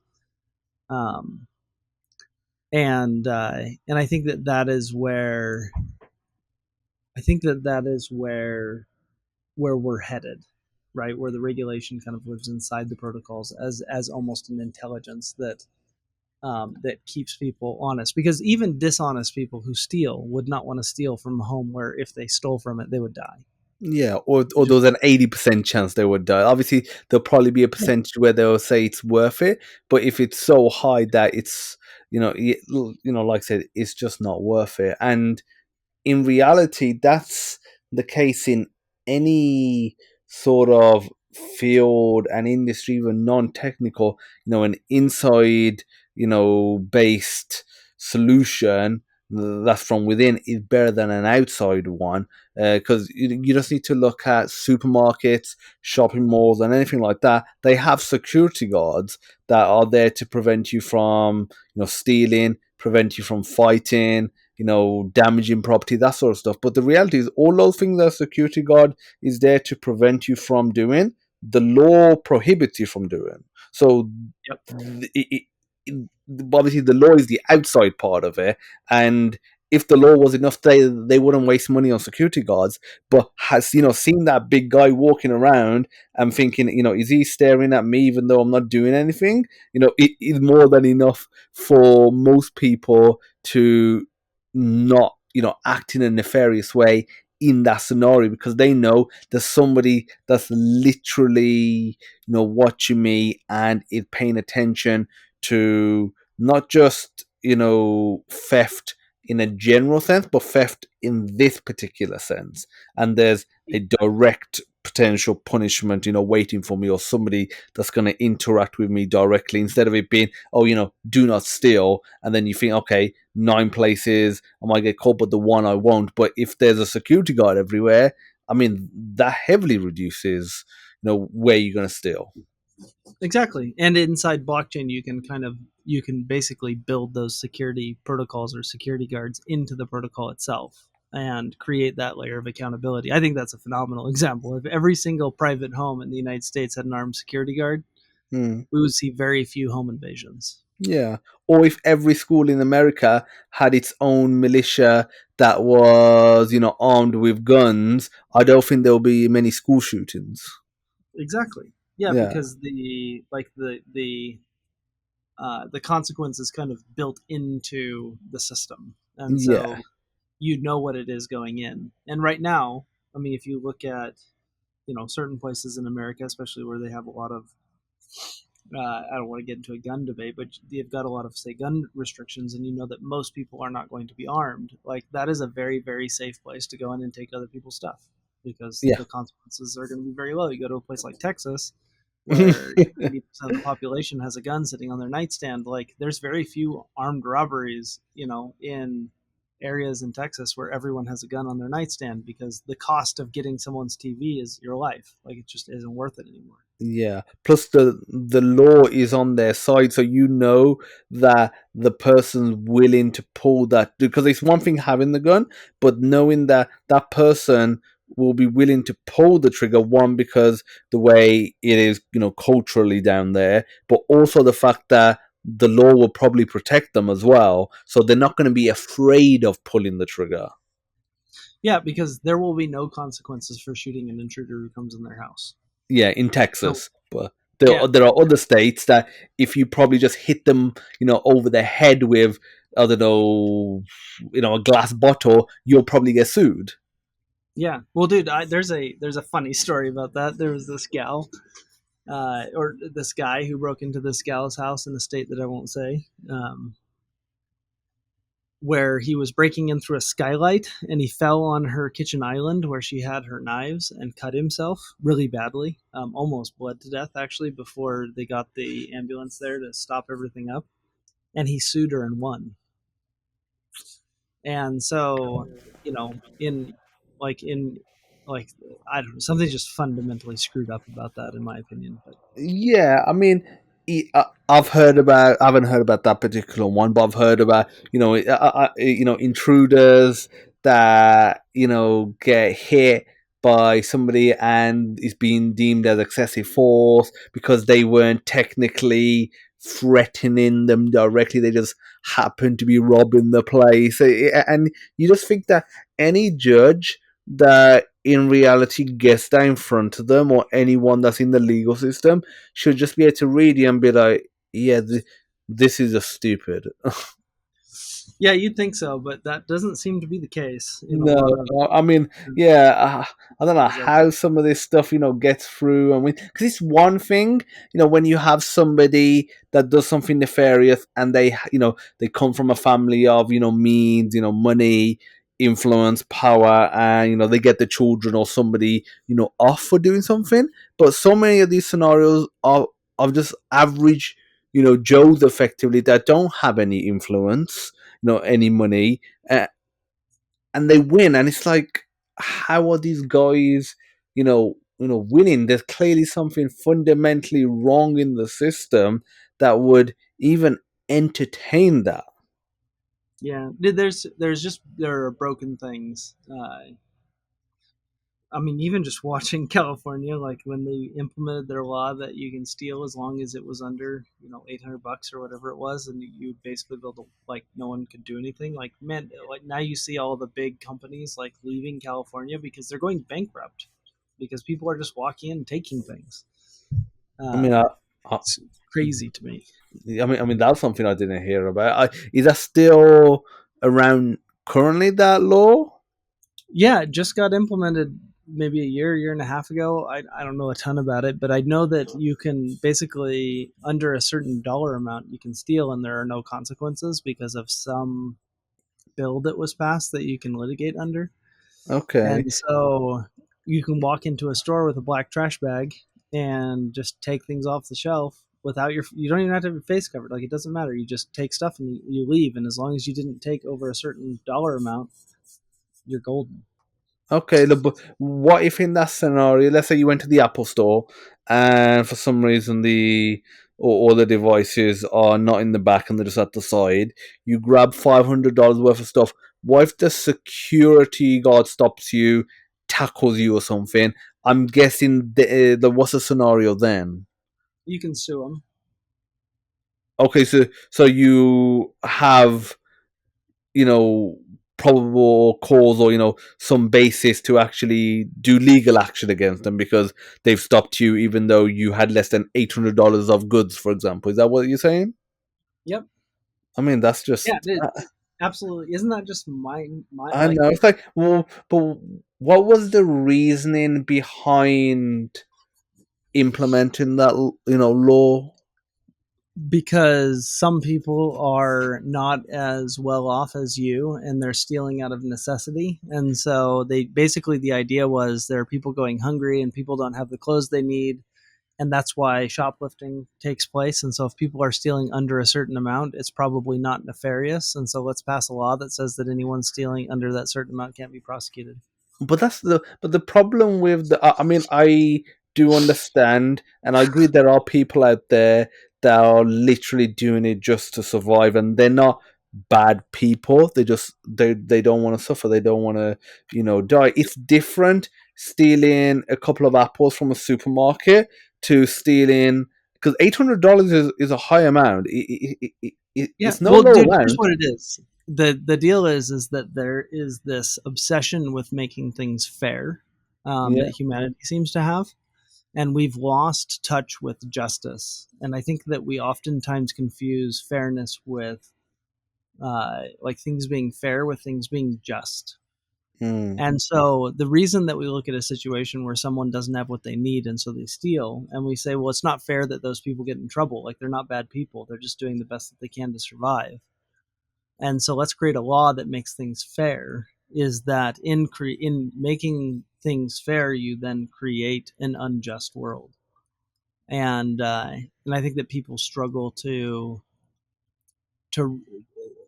people oftentimes trade justice for fairness, and I think that the world is always a better place when you have just systems, not fair systems. But for Yeah. humanity, it's very difficult to live in a world that is not always fair, in order to be just, and so we are currently working on exchanging justice for fairness. Yeah, like people have a tendency to feel almost bad about themselves, especially if they are in a slightly better position.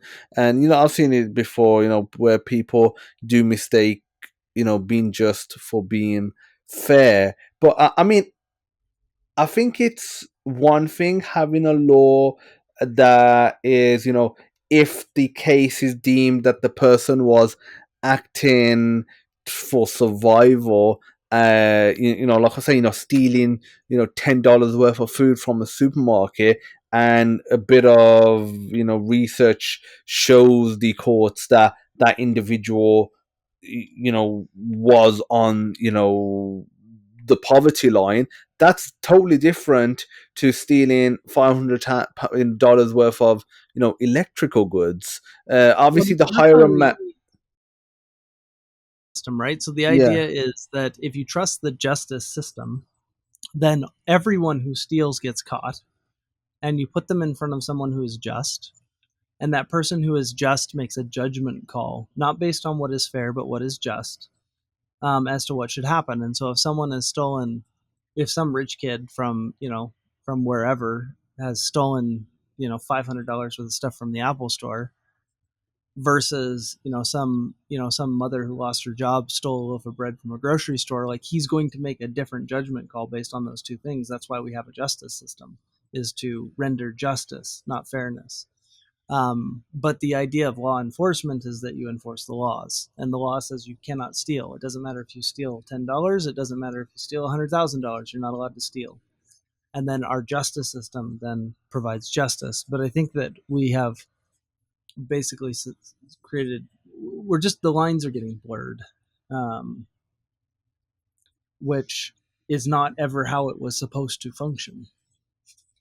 yeah. I mean, we've as a society started overcorrecting and not trying to actually make it better, and just patching things up in a way that's artificial and kind of makes people feel good, because it feels like they're actually doing something, because that's a pretty immediate change. That law is about the $800 thing, and you can see the effects of it, good or bad, pretty quickly, and you can hear about the effects of it, good or bad, very quickly. Whereas trying to solve the underlying, issue of poverty is probably a multi-generational endeavor that will take a long time and a lot of collaboration from people, not just within America, but around the world, and a lot of experts. And that's a lot harder, to do, especially if you are trying to get votes. Like,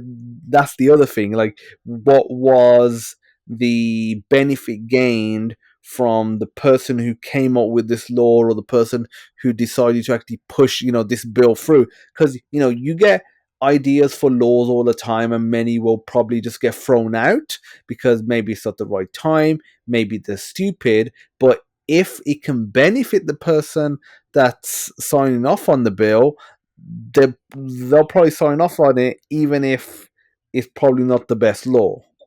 And if you can make it sound good, like I can make Yeah, that law sound good. All I yeah. have to do is state that there are X amount of homeless people, X amount of single mothers, like X amount of people in poverty in California, and these people tend to to steal things based on desperation. And so if you care about these people at all, they're not bad people, they're just trying to survive.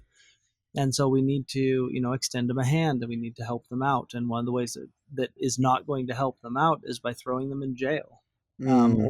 or finding them and doing all this stuff to them that makes the situation that caused them to steal in the first place even worse. Right? I mean, that's the problem, is that it sounds very, very logical, why a law like that would be put in place. There's this idea, it comes from a book. People tend to look at first order consequences of their decisions, right? So they look at what they're going to do, and then they look at what the very first consequence is going to be. But they tend to avoid looking at second, third, fourth, fifth order consequences for the decisions that they're making. And so, if the first order consequence for something like that is that these people are in a better place, you don't think about the second order consequence, which is some nefarious guy is like, "Hey, I'm going to go hire 500 people, and I'm going to go have them steal things out of stores all day, every day, under $800. And then I'm going to take that merchandise and I'm going to sell it on eBay and pay them all, $300 an hour. And we're going to have, a super profitable legal crime ring that does, shoplifting and theft. Like, that's just a second order consequence. Oh yeah, Uh, for sure. and And people don't think about that kind of stuff. And then the third order consequence is that Walmart and Target and all these other retail stores don't want to be in California anymore. And the fourth order consequence is that now the people that wanted to, were in a bad spot, can't get jobs. And then the fifth order and so forth. And so, I just wish people would actually think, because oftentimes a lot of the problems that humanity has just comes from a lack of thinking, which is sad to me. yeah, like people are quick to rush to a solution and a conclusion instead of taking a step back and, like you said, going through the consequences. Uh, I think a lot of people, from what I find, don't want to have the discussion and the thought in their head that everything has a consequence, good or bad. Like there's always something that has to give with every decision you make. Like the amount of times I hear from people that they say, why can't it be like this? Why can't everything be all right? And it's like, it's not that I don't want that to be the case, but you're living, not even in a fairy tale. You're just living in a essentially in a cave of your own in your mind.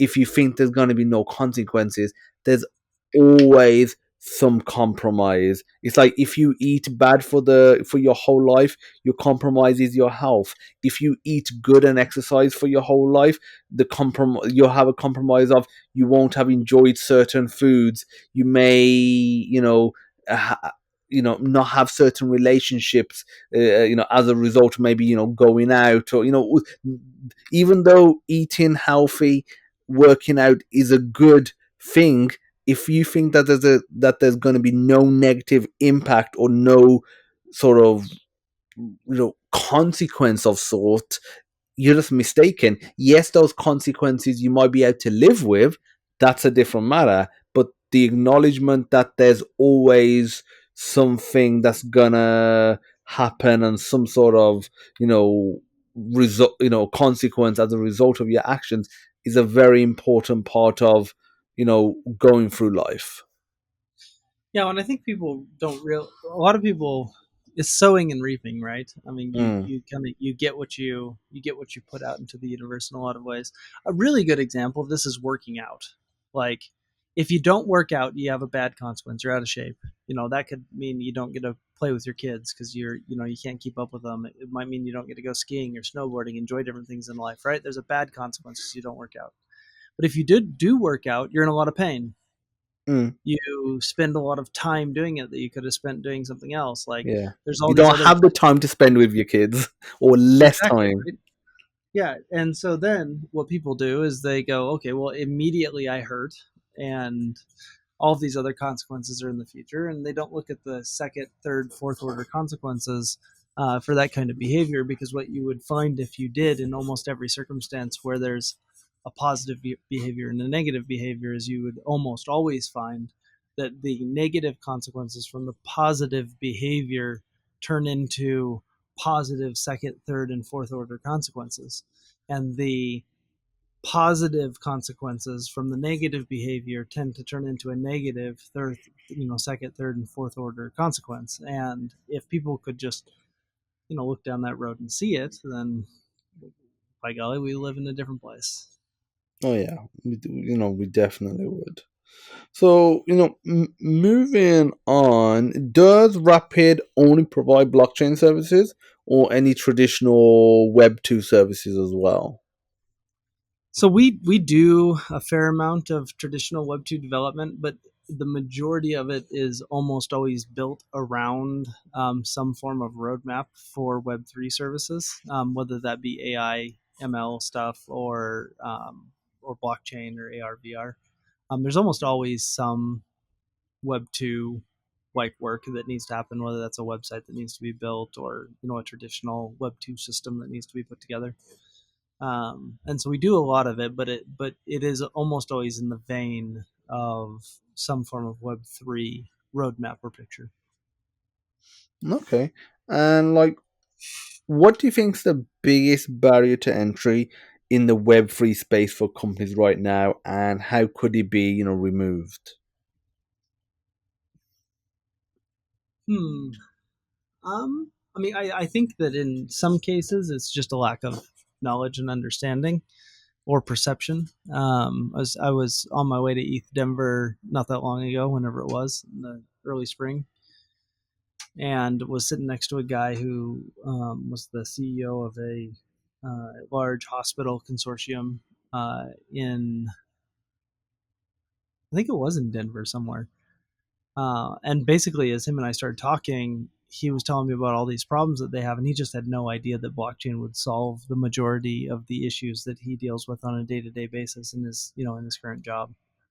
Um, and so I think that some of it's that. The other thing that I realized in having a conversation with him, and many other conversations like this, is that his perception of blockchain was all around, like, token go up, token go down, Ponzi-nomics. He Hmm. didn't realize that there was underlying utility in the actual technology itself. And so I think that as people start to learn like what this technology is and what it can do and how it can make their lives better or the lives around them better, I think that that will remove a barrier to entry. Probably the biggest one for larger companies. It was kind of like the internet. Back in the day, people didn't realize that the internet had value. They thought it was. I mean, it was really the same thing. It was, Ponzi-nomics, right? The stock of a company was its token, and if you had a really good domain name, even if you didn't have anything that provided any value to anyone, you could get your stock price to go up.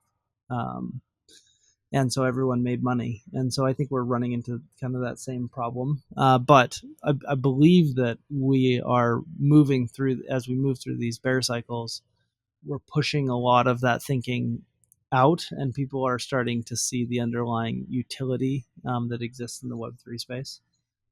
Um, Oh yeah, I think that's the big tree, probably. yeah.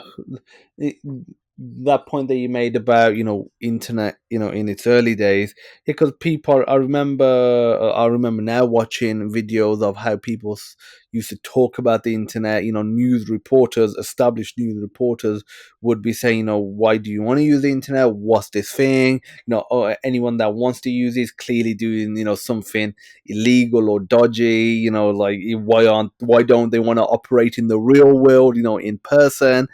And obviously very similar things are being said about blockchain, cryptocurrencies, and some of the technologies and spaces around that. Whereas now, like, the internet is everything, like, on a daily basis. Literally anyone that, unless you're in a cave, is using the internet, or directly or indirectly, in some capacity. And nobody really sits there now and says, if you're using the internet, you're a nefarious person. Yep. Yeah, and that wasn't always the case. And so, I mean, it just takes time, Mm. education, awareness. I think that, as big movers move into the space and use it for things that are not, Ponzi-nomical or Mhm. whatever the word would be. I guess that's not real. Like Starbucks doing their reward system, and Walmart doing their supply chain, Boeing doing their supply chain, and the list is like super extensive at this point. I think that you will find more and more people interested in using the technology because they understand it as something more than just a trend, but they see the value in the utility itself. Kind of like when people saw the value of the internet as more than just a stock price goes up, economic system, but actually a way to provide value to people through giving them information or an experience of some sort. Oh yeah.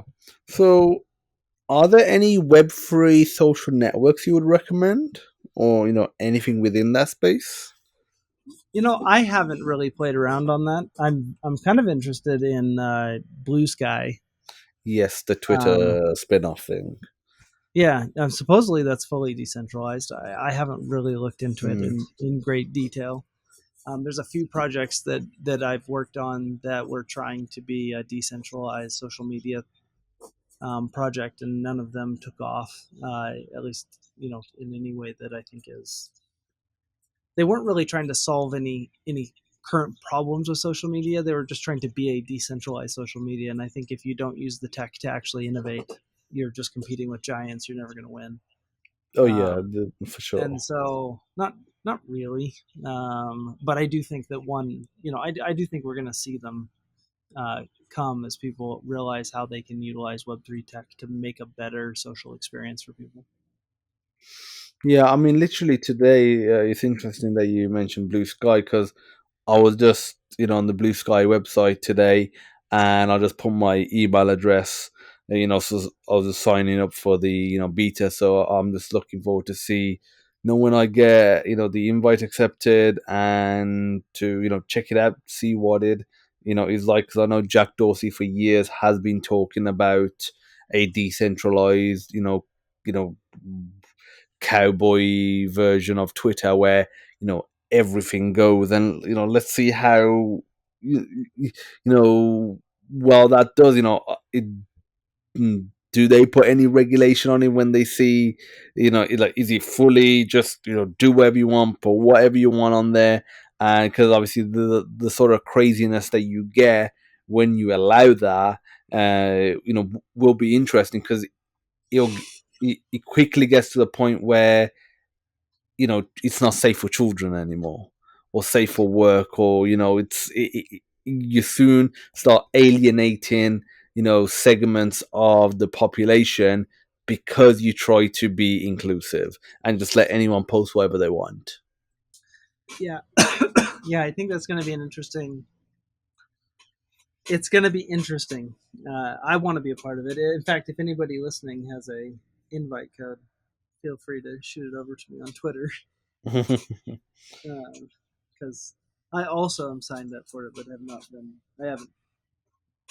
I actually haven't tried very hard to go find an invite, but I think it would be interesting to watch that evolve. Because I do agree with you. I don't like. There's in order.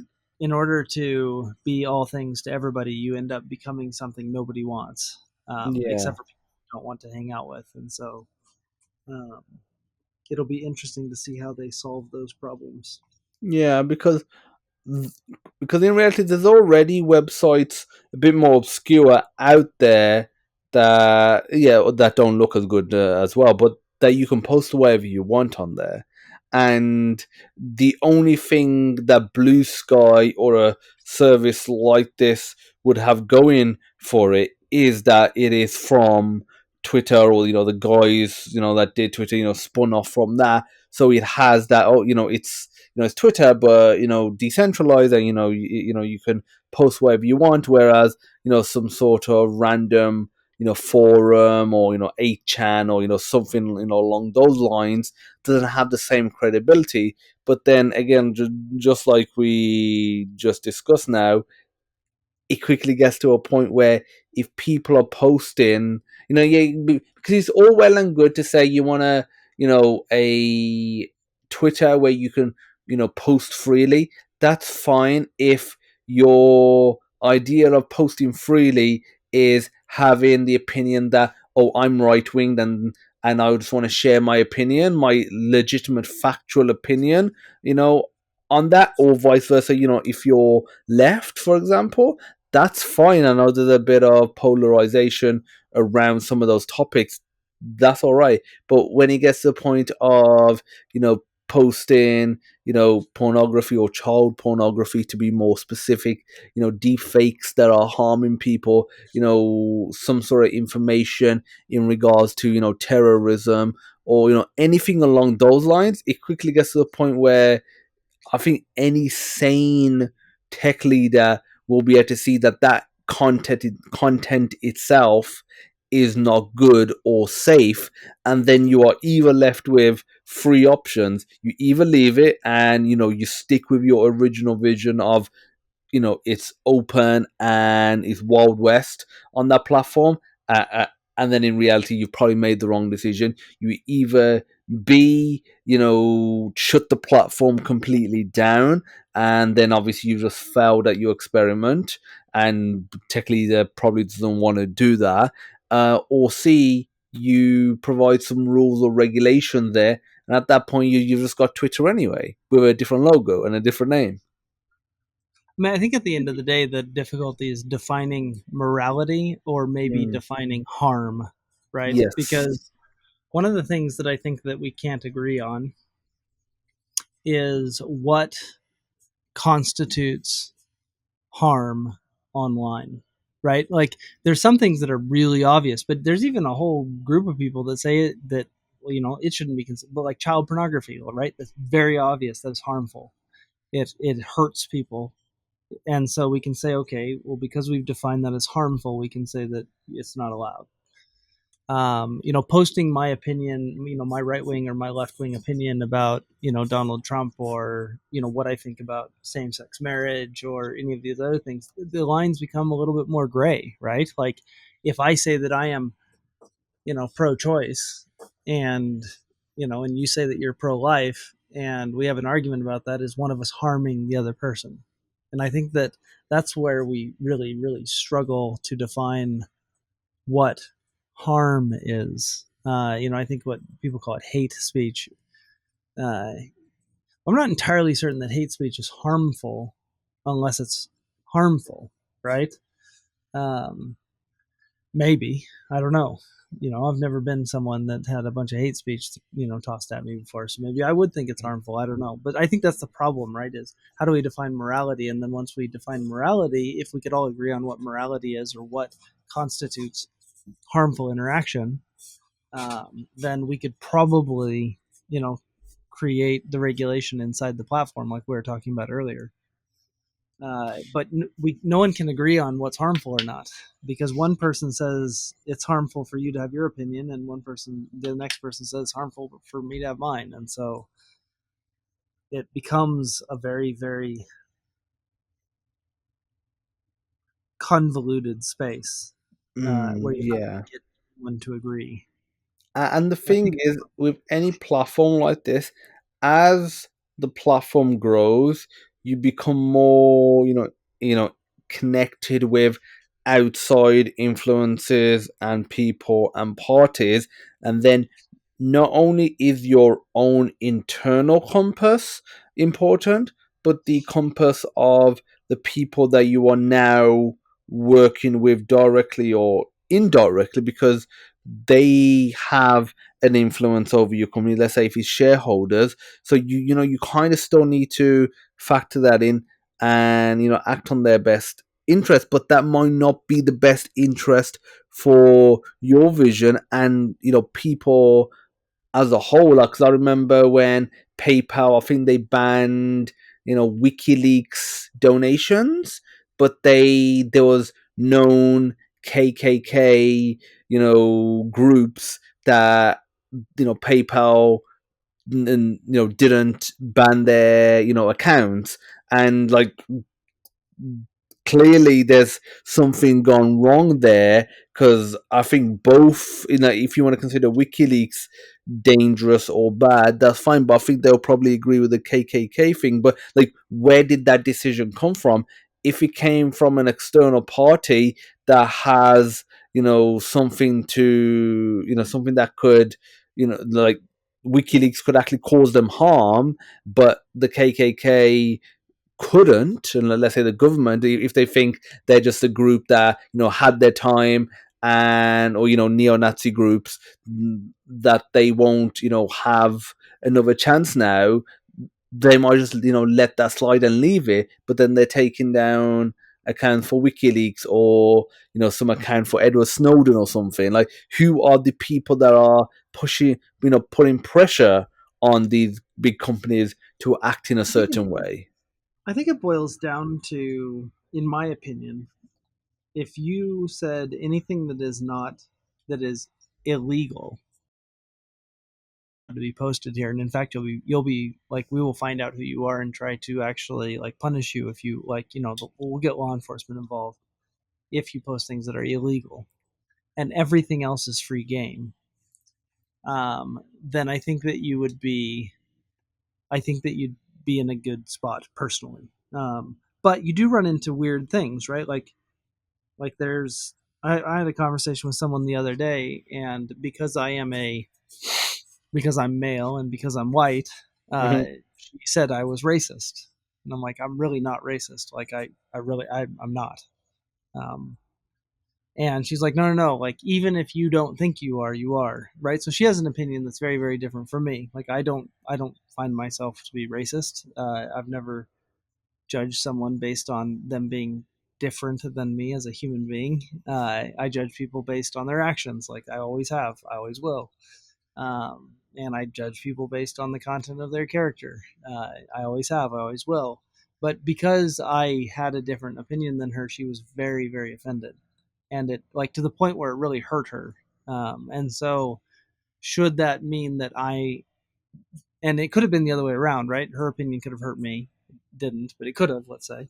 So now, should one of us not be allowed to talk about what we believe because our opinions are going to be harmful to somebody else? And I think the truth is, like, it shouldn't matter. I think if it's not illegal, it shouldn't matter. That's my personal opinion.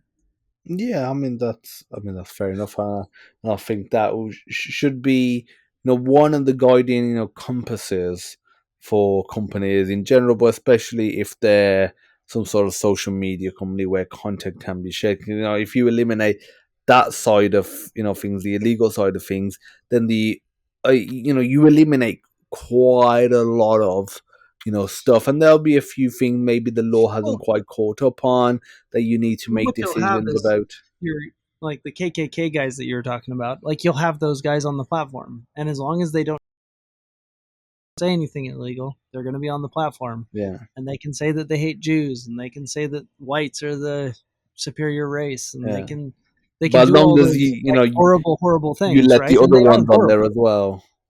Yeah, and like we could all agree that they're like I've never met a Nazi that I really liked, or a white supremacist that I've liked. Like, they're unpleasant people. But if you want to allow people to express their opinion within the law, like you would have to allow those people on. And then all of a sudden, is it a place I want to go hang out? I don't know. And that's like where you start running into like, what audience are you going to alienate? Yeah, Unless because there's another solution for it, right? Because you could also just create a, like, we're smart enough now that we can say like, hey, listen, I'm not interested in white supremacy. I'm not interested in, whatever the things are. I don't ever want to see anything about any of these people. And then bam, I don't have to. And it can be my little platform. Like, we have the technology to do that. I don't see why we don't solve the problem that way. Let all the neo Nazis talk to each other. yeah, I mean, yeah, that's fair enough. Like, have some sort of filter on there where you can use these platforms and then just not have access to that. But again, it comes down to that thing of the negative articles and the negative side of it. It gets the clicks, it gets the the likes, it gets the attention. Yep. And because it's like Facebook's algorithm or any social media network, it doesn't have to be a meta related product. It can be a non meta related product. They're going to feed you content, generally speaking, right now. Algorithms are, set up that gets you engaged.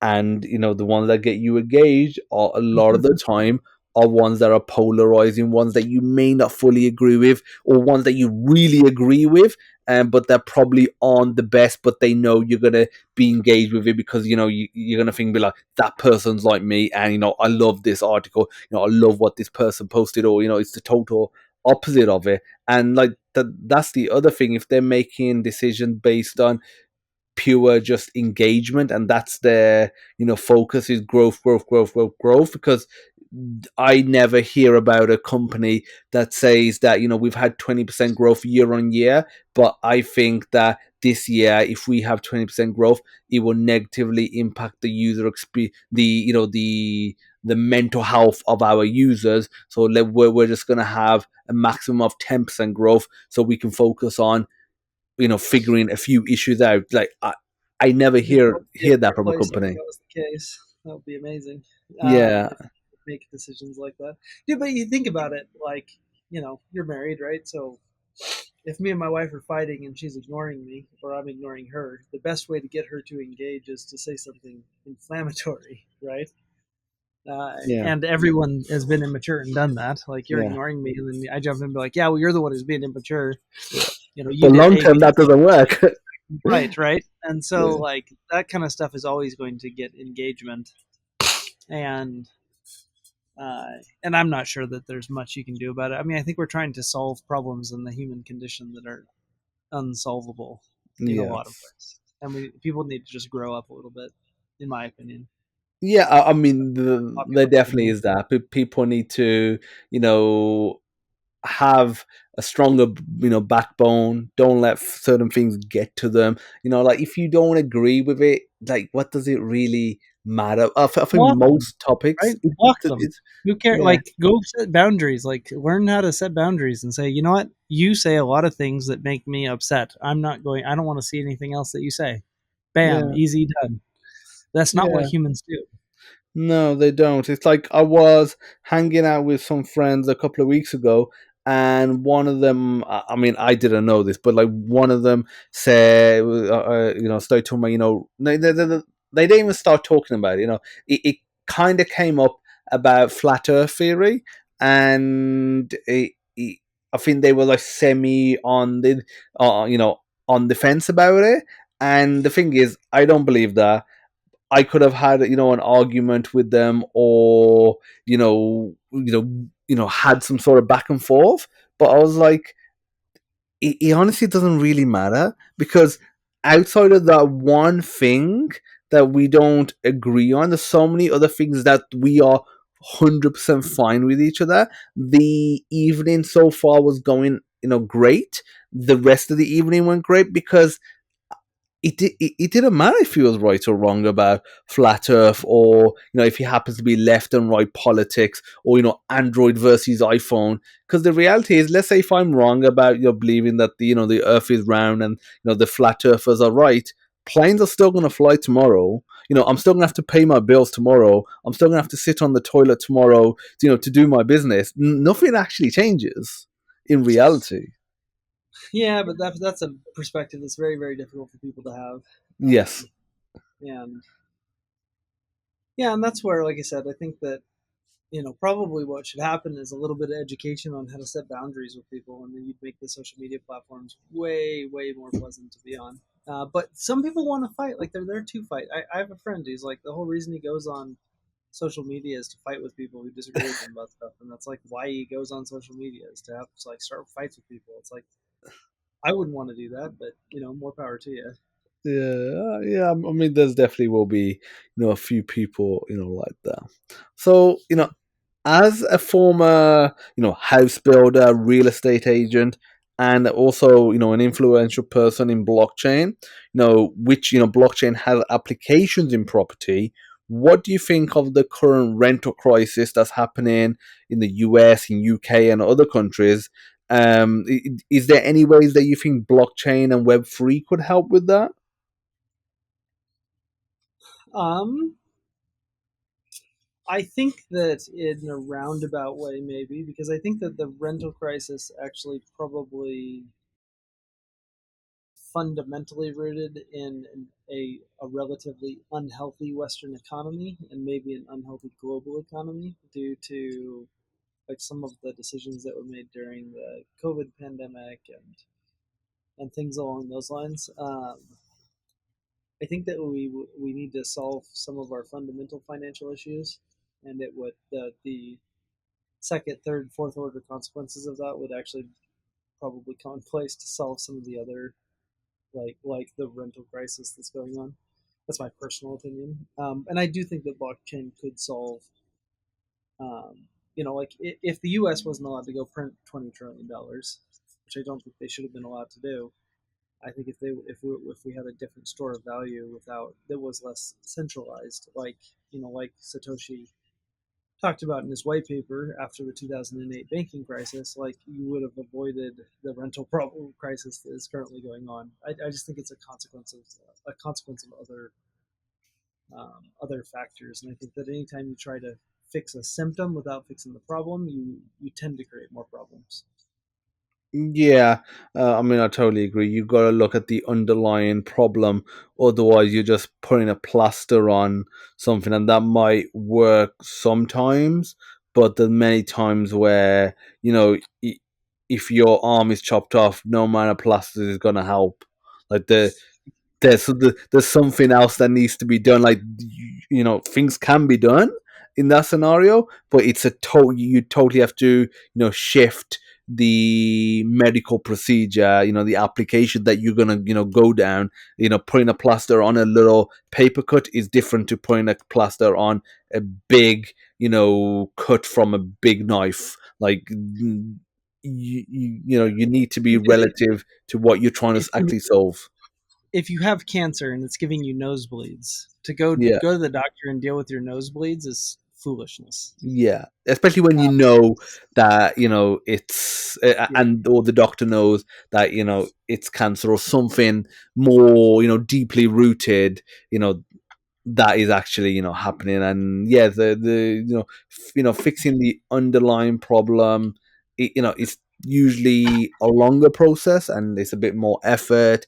It's not as sort of shiny when you're talking to people because it's takes a lot longer. And you may not be around for it potentially if it's a multi-generational problem, but it needs to be that's the only way of solving any problem is looking at the what's fundamentally wrong. yeah.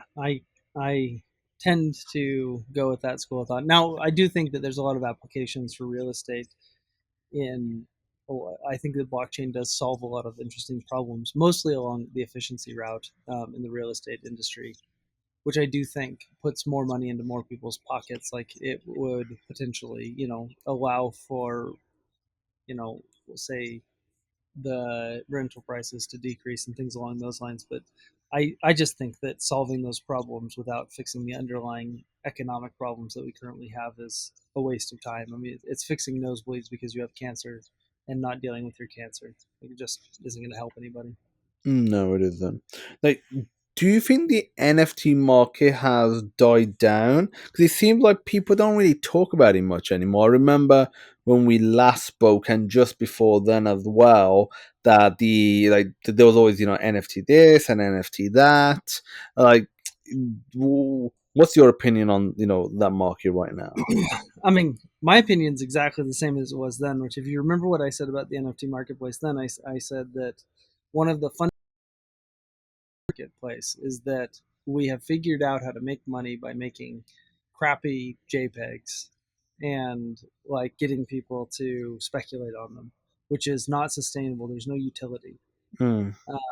And so, my opinion about the NFT marketplace, as a, I guess, as a general rule, maybe would be that we were successful at building a bunch of hype around NFTs because we understood some of the fundamentals. Like we understood the idea of digital ownership. We understood the idea of digital collectibles. We understood the idea of like digital uniqueness and the value that that could bring, and how you could own, digital products and things along those lines, and make money and store value and all of that. And then we failed to implement any. Um, we failed to input utility. What it was 1,000 clones of the same concepts over and over and over again, without a lot of utility on how you could actually use NFTs to solve real world problems that put money in people's pockets beyond speculation. And so I think that that is probably why the hype died down, because that's what happens to foundationless uh, found like that's what happens if you don't have a solid foundation, is that everything you build on it tends to just fall apart. And so, in my personal opinion, we built a lot of stuff without building a lot of foundation.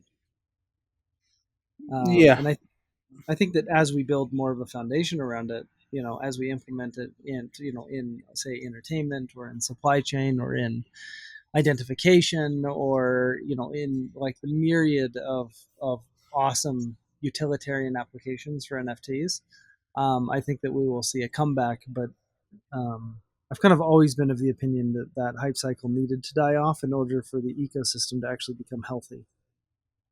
Because innovators weren't innovating; they were just building the same garbage that everyone else was building.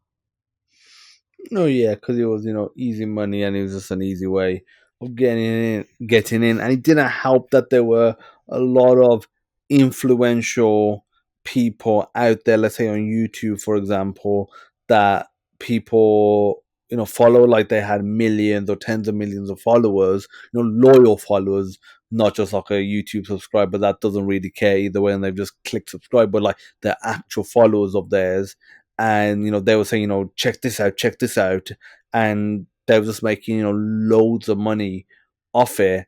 And that's like, I think that was one of the big problems. You got a bunch of influential people that just saw a easy way of making money. Obviously they'll never admit it, but I mean, that's the reality, because there was a lot of pump and dumps by Yep, it well-known people. was just empty speculation. I think that that is with any new innovative technology. There's a lot of empty speculation. I Mm. think we'll see that in AI actually, as the market tries to figure out how to adapt it. I think that you'll see a lot of emptiness and not a lot of utility, not a lot of people trying to actually change or add value to someone's life. And at the end of the day, that doesn't work long term. I mean, it does work short term. You saw that. I mean, a lot of people made a lot of money in the NFT space. Um, as a consequence of it, I made a lot of money in the NFT space. But it was never something that I believed was going to be super sustainable, I guess. Yeah, I mean, uh, I totally agree, because when you look at stuff like that from the outside and you have a bit of knowledge, you just think it just can't last. It's like a bubble. You just look at it and be like, this just doesn't make sense. It's just not scalable. At some point it needs to give. So something has to give at some point. Well, I think it's worse than that, because I think what it was it was a lot of money wasted, because that money could have been used to build value in the foundational principles behind what non-fungible digital assets actually could have been. Now, I don't think there was any avoiding it, but I think that in that sense, it was wildly inefficient and very wasteful as well. Was dumped into the ecosystem, and I believe for at least for a I'm not sure it's a majority of it, but a portion of it, whether that's a majority or not, was just wasted, which I think is sad. Oh yeah, for sure. It could have been deployed in a more effective way. Yeah. So before we wrap up, I've got a few more fun generic questions that I ask at the end of my podcast. So first question: would you rather run a 10-person company or a 1,000-person company, and why? And before you answer that, because you are running a company that's successful, try and sort of look at it from not the perspective of what you're running, but what you would ideally like to run if, let's say, Rapid Innovation got sold off, made a bunch of money, or it never existed, and you was creating a company from scratch. Actually, I can answer that question super easily. I would rather run a smaller company than a bigger one. As far as what I would enjoy more, sometimes life doesn't afford you what you or doesn't give you paths to walk down that you're going to enjoy. But like, there were things that I really really loved a lot about Rapid Innovation when it was smaller, like that I knew everybody by name, that I understood what everyone was working on, that I knew that we were all very in sync with the mission and the vision and where we were going, and there was a lot of excitement, and I was very involved with all the projects, at a fundamental core builder level, which I enjoyed a lot. And so, just from a personal standpoint, I think I'd rather be involved in something smaller.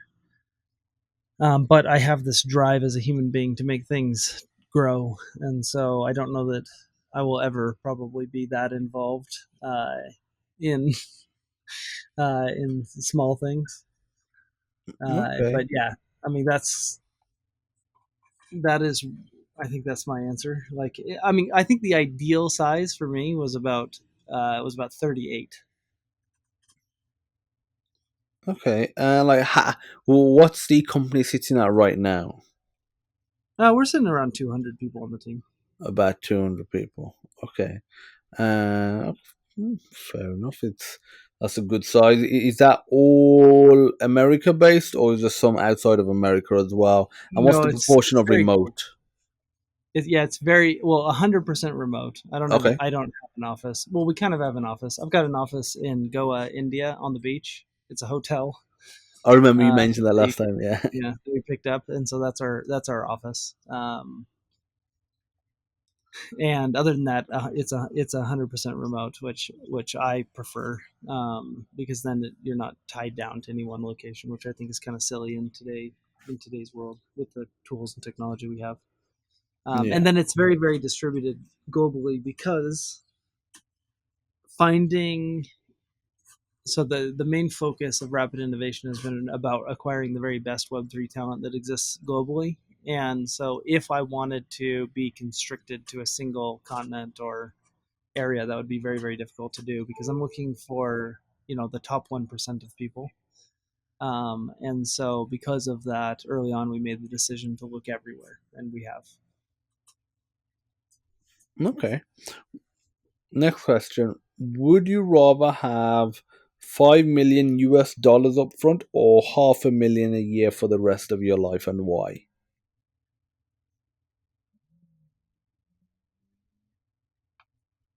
37.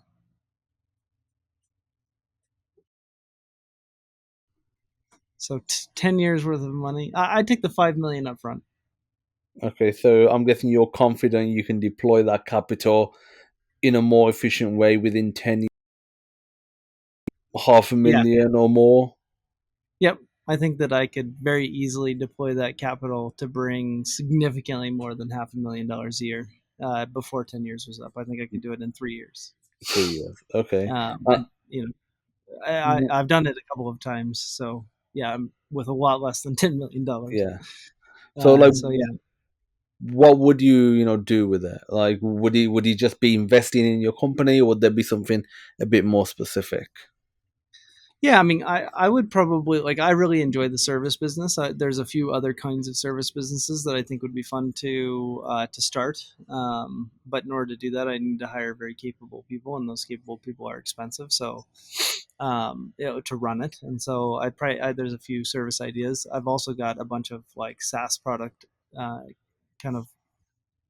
There's just a lot of value that you can bring to humanity if you've got the time and the money to do it. And money really is time, right? You can buy you can buy people's time with money, which is an amazing thing about life. And so, um, I I would I mean, I'd start a couple of AI companies. I'd start a couple of blockchain companies. I'd probably start at least two other service companies. Um, it would be yeah, it'd be fun to have that kind of money. I'd try to grow at least I don't know 5 or 6 other companies like to rapid innovation size probably. Maybe keep one small one for myself so that I can have a company I work in that isn't big and clunky. Yeah, that personal one that you can, run from your home office with just like 5 people.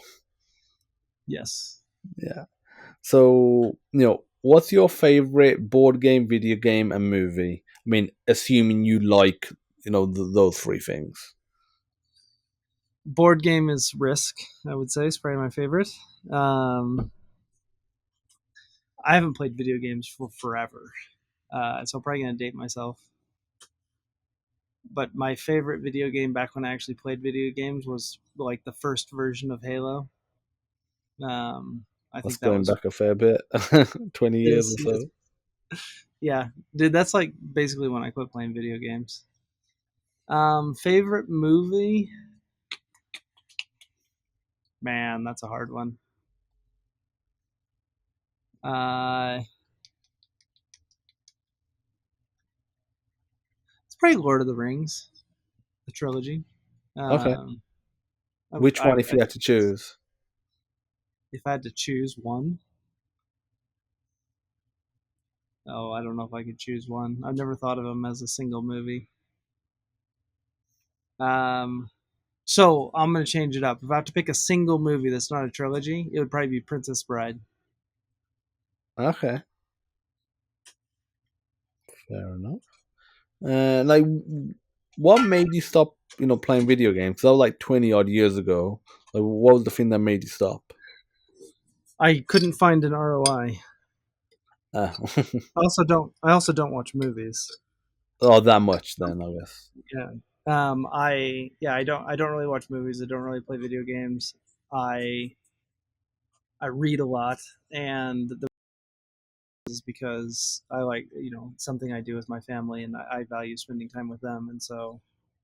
Uh, but yeah, my life pretty much revolves uh, around like hobbies wise. I live on a farm, so I raise animals and I grow gardens, and like that's kind of what I like to do to de stress instead of play video games and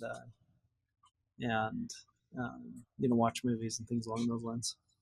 Okay. And like, have you always lived on a farm, or is that more recently?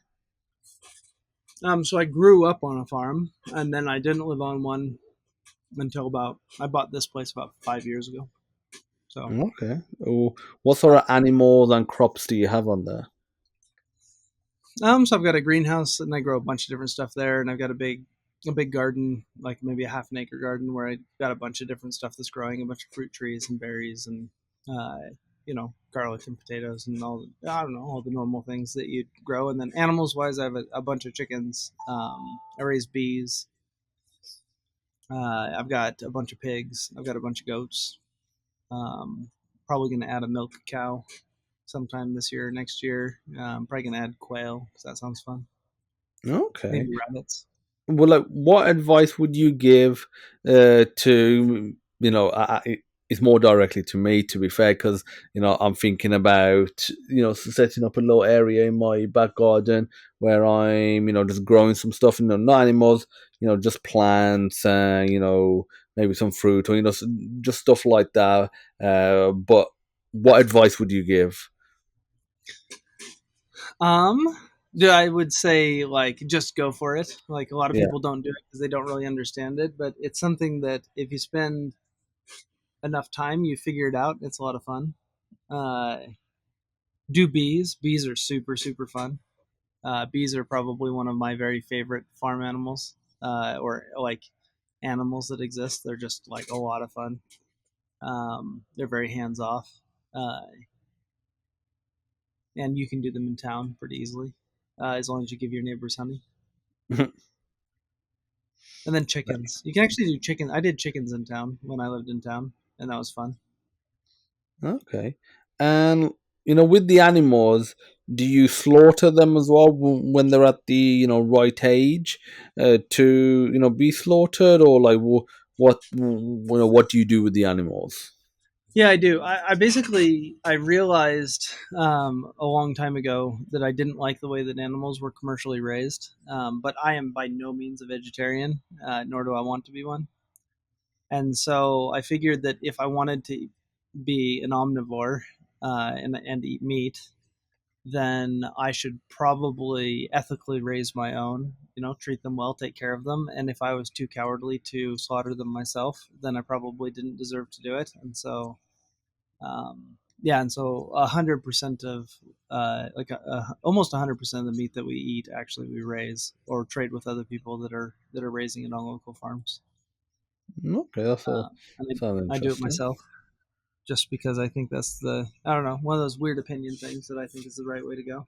Yeah, no, I mean, I think especially if you're in a position where you can provide the time, you can afford to do it as well. Let's say if you have the land, for example, like if you're not willing to kill the animal yourself or have some sort of connection to it, and if you don't directly do it, maybe have somebody that does it. Like if that's too much for you, having that done on at your house or outside your house, then I think yeah, you probably should reconsider whether you should eat meat or not. Because one thing saying I want to eat it, but then you understand what's involved, in the eating of meat. Because I know people that aren't vegetarians, they'll eat meat, but if the topic of them being killed, and when I'm talking about a farm or an abattoir that treats the animal badly, like ignoring that part of it, just the idea that the animal has been killed for it to be on your plate to eat it, they just don't want to hear that because they're like, it makes me feel bad. And it's just like, if it makes you feel that bad, don't eat it.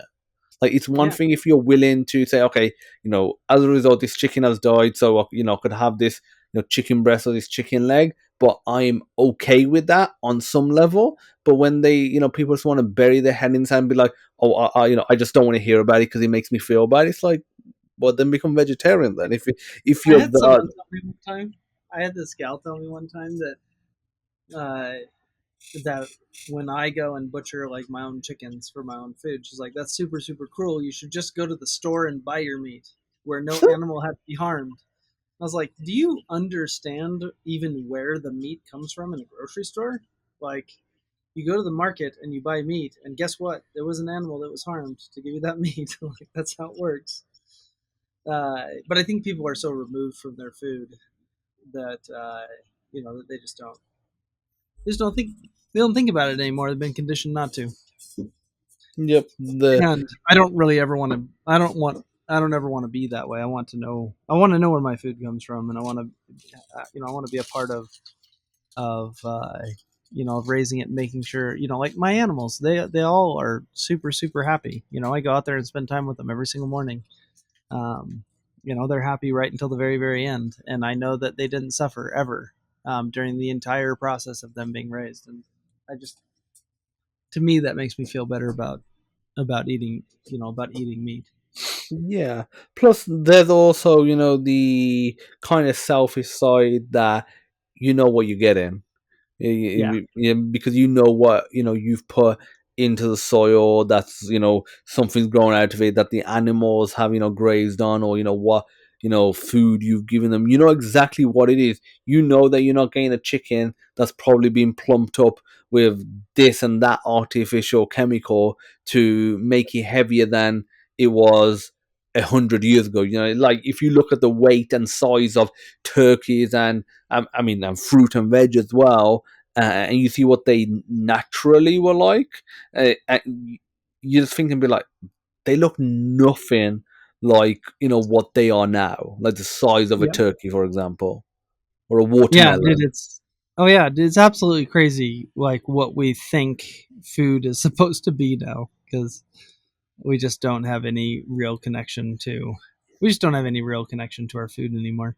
My goal is one day to actually be able to grow, 80-90% of my food, which I'm a ways away from that. I mean, I might be getting close now, but I think that would be super awesome.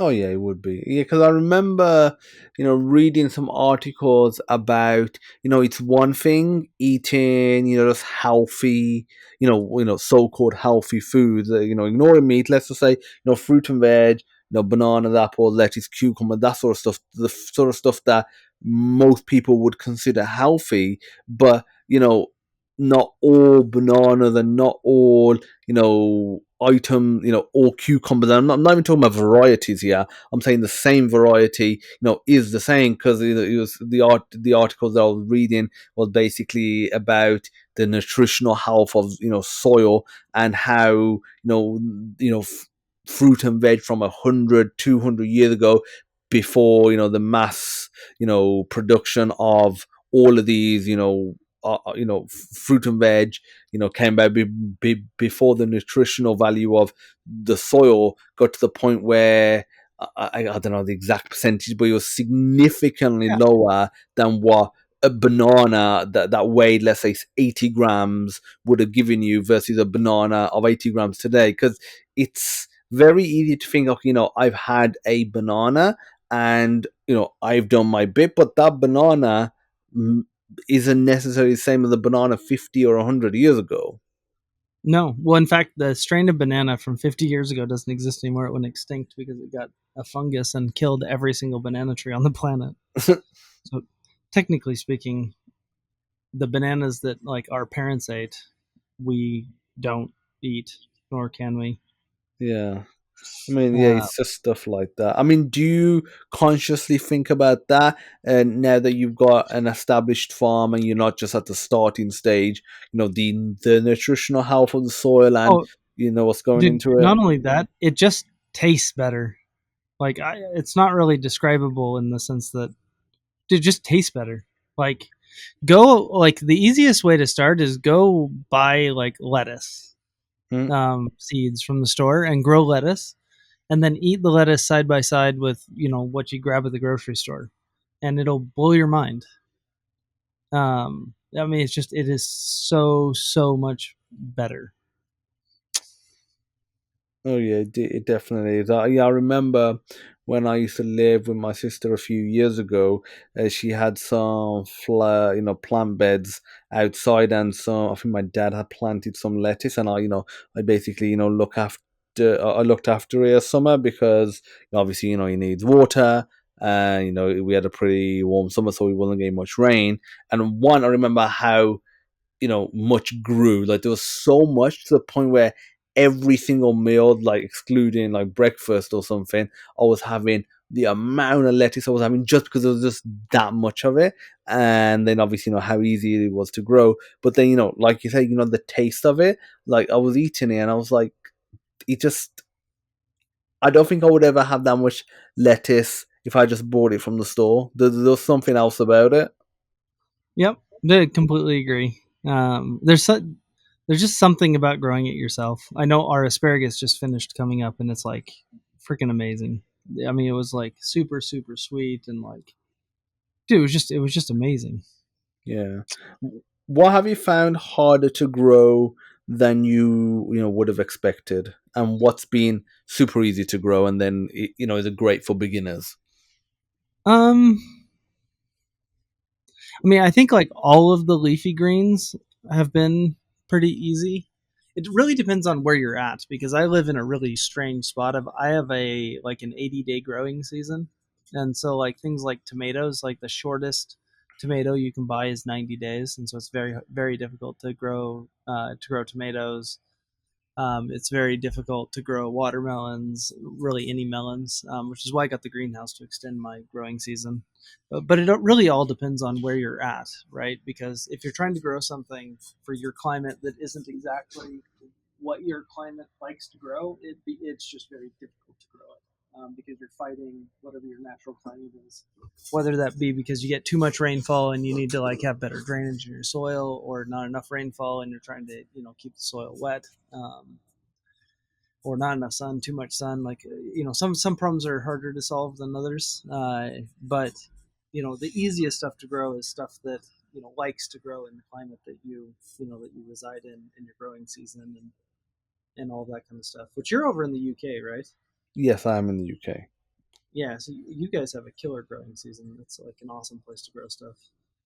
Yeah, I mean it can be good here because we've already like in our back garden when we moved into the house a couple of years ago, we had two reasonably sized flower beds that were made out of sleeper wood.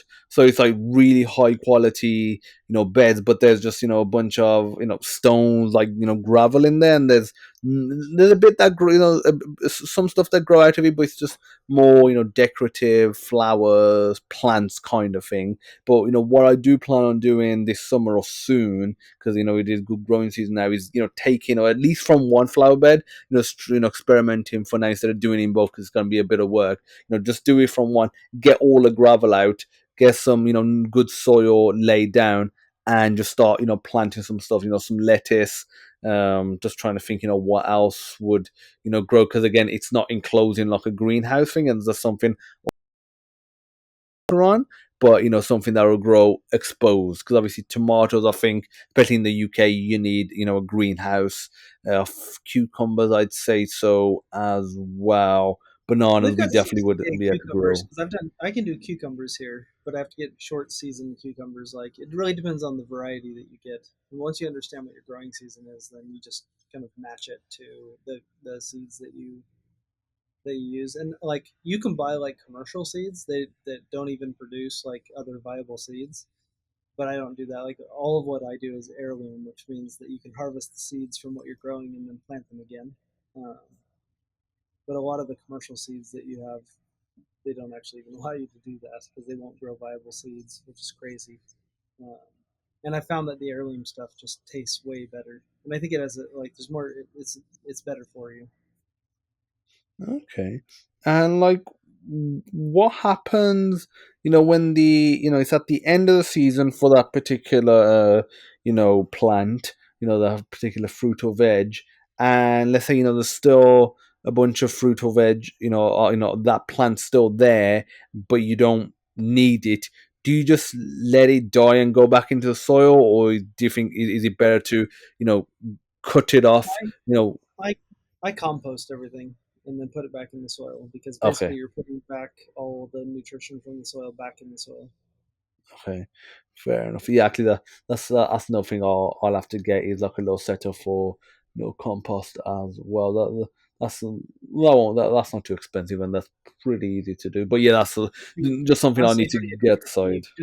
You can just make a pile and turn it over for a year, and it turns into compost.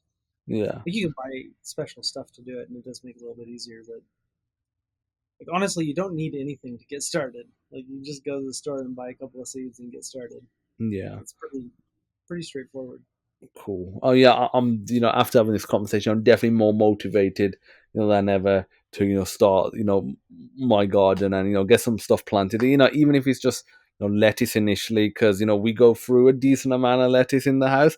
Then having it there, because we got some rosemary garden, and if there's something that I made that I would use rosemary for, let's say if I'm making roast potatoes for example, like going outside, taking off a few of the branches and bringing it in, rinsing it under warm water, taking it off, putting some oil, like the It's taste and amazing. smell of that, it's just Yeah, amazing. in fact, one of the places where my wife and I started was we grew a herb garden first, And Hmm. so everything that we grew in the garden replaced all the herbs in our house. So oregano and thyme and rosemary and like basil and all of the things that you use. And then we started harvesting all of our own spices. And so like I don't buy spices anymore, other than pepper and things like that I can't grow here. Um, and that's just a super super fun feeling, if nothing else, because all of the food that you're cooking with has a little bit of like your work put into it, which I think is super fun. Oh yeah, for sure. It's one of those things that unless you do it, like I said, I've done a little bit before, like the experience of it and the feeling of having grown it yourself, nurtured it, and then being able to pick it, when you need it, like some lettuce or some herbs or whatever it is, and then using it for your food, and you're just like, you know, it's just it is just fantastic, like that feeling. Yeah, it is amazing. Nothing beats it in my opinion. Yeah, I learned. I just thought of a funny story from when I was a kid. So when I was pretty young, I remember my parents, have planted a fair bit of stuff in their back garden. Like the garden's not that big, but they planted a fair bit of stuff. And I remember once I was playing, and there's a wall where that's raised up, and there's some soil there, and I think I saw something coming out of the soil, and I was like, what's this? There was only one or two things popping out, just a little bit, and I, dug into it. I don't know how old I was. I was in primary school, probably 8, 9 or so years old, maximum, maybe younger, and it was onions. And I don't like onions, but I knew my family went for a lot of households, especially Asian households, do. And I remember I just kept digging, and I just kept finding more. I was outside on my own. I just kept finding more and more, and I was like, I found an unlimited supply of onions, but they weren't ready to be taken out to the ground yet. So like basically I pulled my t-shirt from the bottom, and I just put a bunch, like as many as I could carry, into the house. So I brought them in thinking I was gonna, be congratulated because I found a free supply of onions, and I was like, look what I found. We got onions, and it's free for us. So I was like, yeah, we planted them, they're not ready yet, you've ruined the onions. Yes, dude, that's one of the things. My chickens, I let them free range in the spring, and if I don't get them confined somewhere before, they'll go into the garden and eat all the seeds that I plant. Super Yeah. annoying.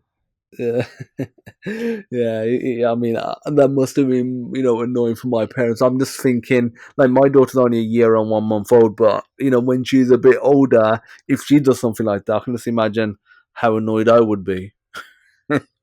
Yeah, well, dude, that's kind of that's what the fun stuff that life is made out of. Yes, trying not to get annoyed by certain stuff like that. Again, it comes back to that thing of most things don't matter. Like Yep. in reality, the things like the way I try and get through the day, or get through life when something is bringing me down, is I think about the thing that I was bothered about a year ago, and I guarantee there was in everyone's life, and I can't think what was bothering me a year ago to the point where I wouldn't think about anything else. And it's like I can't think about what was bothering me 6 months ago, maybe a month ago, but it's not important anymore. And it's like this will pass as well. Yep, dude, that's how life works. Yeah, I mean, it does. And but there's so many people that just don't come to that realization. They just think everything's out to get them, or everything has to be combated, instead of realizing most things you can just leave as is and just let them be. Yeah, I completely agree with that. Did people who live an easygoing life have an easygoing life? Maybe more responsibility, more hardship is what leads you to that place. Yeah, yeah, for sure. I definitely know, as I've had more responsibility in my life, and more achievement, and done more things, I have gone more towards this way of thinking, because I've seen really does matter, and what needs to be addressed right now, and then the things that do not matter at all, like the things that just it it does, like, it doesn't matter one way or another. If you play the extra video game, like I love video games. I still play them. I'm not that guy that doesn't play them, but like I've got like a list of games that I want to get through, and probably a few years ago I would have thought about it and think I'm so behind on this this game, and now I'm like it's just more games for me to enjoy. Like when I get round to it, and if I don't get round to it, it's fine. At the end of the day, there's so many more important things like family and the business and other things that I'm enjoying, that if I don't play 20 games, I only end up playing 2 this year. Doesn't Yeah, matter. yeah, that's what happened to me. I loved playing video games, and then eventually I just realized that there's other parts of life that are so much more valuable. Oh yeah. Yeah, just finding that balance, and finding what you do want to focus time on, and then getting that sort of middle ground to still enjoy those things if you want to, but then not make your whole life you know about that one thing that doesn't matter. Like I see people all the time that they can name every single actor in the top 10 movies of the month, but then the rest of their life is a total mess. And I think, does it matter that that this person was in this movie, but then they was also related to this person, and but then they also have this, and it's like, okay, it's cool to an extent, but then it gets to a point where you're not even doing anything in your own life. And this is basically a way of de-stressing. Yeah. Well, and did you know one of the things that most people don't think about is that everyone thinks the most valuable commodity or thing that you can spend is money. Mm, What most people don't realize is that that's not true. Like there is something that we all have access to the exact same amount of, usually or close, that once you spend it, you never get it back, and that is our time. mm. And I mean, if you figure you're going to live to be like let's say on average 89 years old, then that means that you only have 4,628 like weeks that you're going to be able to accomplish things and do the things that matter to you before one day you're dead. And a big chunk of that time is, you can probably get rid of 20, maybe 30 years of that time where you're wasting it as a kid and you're too old to do anything good. And so, it's actually significantly less weeks. And so like one of the things that I do is I've got a piece of paper on my wall with 4,628 squares on it. And at the end of every single week, I cross one of those off, and I've got a journal. And I just write whether or not I thought I wasted that week or not, or if I could have done better, and what I would do differently in the future, so that I know that I'm spending my time wisely. Because at the end of the day, if you spend an entire week doing something like watching movies, and you actually ask yourself, like, did I spend this time wisely? Eventually, you might tell yourself no. And if you ask yourself, what should I have done instead? You'll find things that are really valuable to you. Whether that's spending time with your family, gardening, go buying a farm, starting a business, and you'll start to spend your time doing things that have a lot of value to you as a person. Oh yeah, for Super, sure. super easy exercise, right? And it's amazing how fast it goes. I mean, it doesn't Yes. take very long before you've crossed 52 of those boxes off, and the whole year is gone. Uh,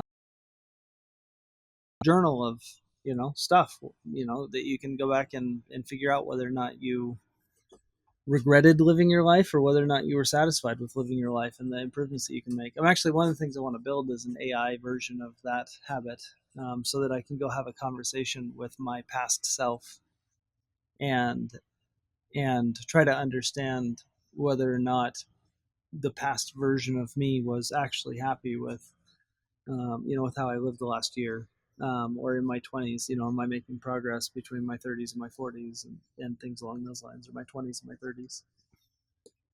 I think that would be super fascinating. I'm not sure there's a huge market for it, but I would use it, so I'll probably I, build it this. I, I I mean, that's something that I would, be interested in and use as well. Like, talking about those weeks that you cross off and then you journal, do you ever have a week that you legitimately think that you couldn't have done better, or that it was like it's all perfect, like there's no improvements? No, I've never had a week like that. Mm. I've gotten close a couple of times, go backpacking with my family, but usually there's like some sort of human element will get in the way. Like, man, Yeah. I got super upset about this dumb thing that didn't matter. My kids dug up all my onions, and it just didn't matter. It could have been a good Yeah. memory, and it could have been something about it. And I need to learn to take life as it comes, or any myriad of things. I mean, there's always things that I look back at, but what I do know is if you don't pay attention to your life, you will never, you cannot improve. And so, yeah, it was actually something that was inspired by my wife, maybe 2 3 years ago, that I thought, man, this is like a really really good idea, and it's been incredibly helpful. Okay, so definitely, a good thing to monitor stuff, whether it's if you want to lose weight, you know you want to track the progress of your business or your life, where you are at with things, keeping track of things, and understanding what you've achieved so far, what you're doing, and reflecting on it. Reflection is definitely a big thing. Yeah, absolutely. Well, and I usually ask myself a couple of very big questions, like high level questions, I guess. Was I satisfied with how I lived my life this week? Yes and no. And then here's everything in yes, and here's everything in no. Anything that's in yes, I ask myself, is there something I can do to improve these areas of my life? And anything in no, usually what I ask myself is there something that I can do to remedy this now? Like, do I have an amends that I need to make to somebody, or something that I need to make right that I regretted? Do I have a habit that I need to build? Do I have something? And I just keep track of that stuff, and then see, watch my life change. Yeah, I mean, that's definitely a an interesting way of going about it. And I have a journal, a 1 line a day journal, and just like a spreadsheet with some entries that I have as well. But it's definitely something I want to do more. Keeping track of my life and just you know making progress that way, and just see and reflection, just seeing how things are going, keeping an eye on it, because before you know it, like you said, 52 weeks have passed, and you're like, that one thing that I could have easily have got done by February that I thought about in January, and it's now end of December and it's nowhere near being done. Yep. Yeah, or just like people end up sitting on their deathbed thinking about all the things that they regretted in life. And like I wanted to think about all the things that I regretted in life every week so that I could do something about it. Because when I'm on my deathbed, there's not a damn thing in the world I can do about all those regrets. But as a 37-year-old, like there's all kinds of stuff I can do about the regrets that I had this last week. And I might as well go Mm. do something about them. Oh yeah, And for so sure. hopefully when I sit there on my deathbed, number one, I won't have a lot of regrets to think about because they've all been dealt with, and I can, die in peace, knowing that I did everything I could in life. And to me, that's, I guess that's an important thing. Oh yeah, that's far more powerful than, alternatives of, just endless amounts of money. Not that money isn't important, but just endless amounts of money, or, achieving arbitrary things, or, just winning arguments for the sake of winning arguments, and not realizing that, it's having a, a negative impact on your health, on your mental, health, and, your relationships with your kids, your wife, whoever. Yeah, dude, and as long as you, I mean, if your goal in life is the thing that you think is going to make you happy is making money, like as long as you can answer, like, I don't have any regrets this week, I'm happy with all the decisions I made, go for it. Make all the money you can. But Mm. just don't do it at the expense of your life, because you don't get two of these. You just get one, and you might as well not throw it away.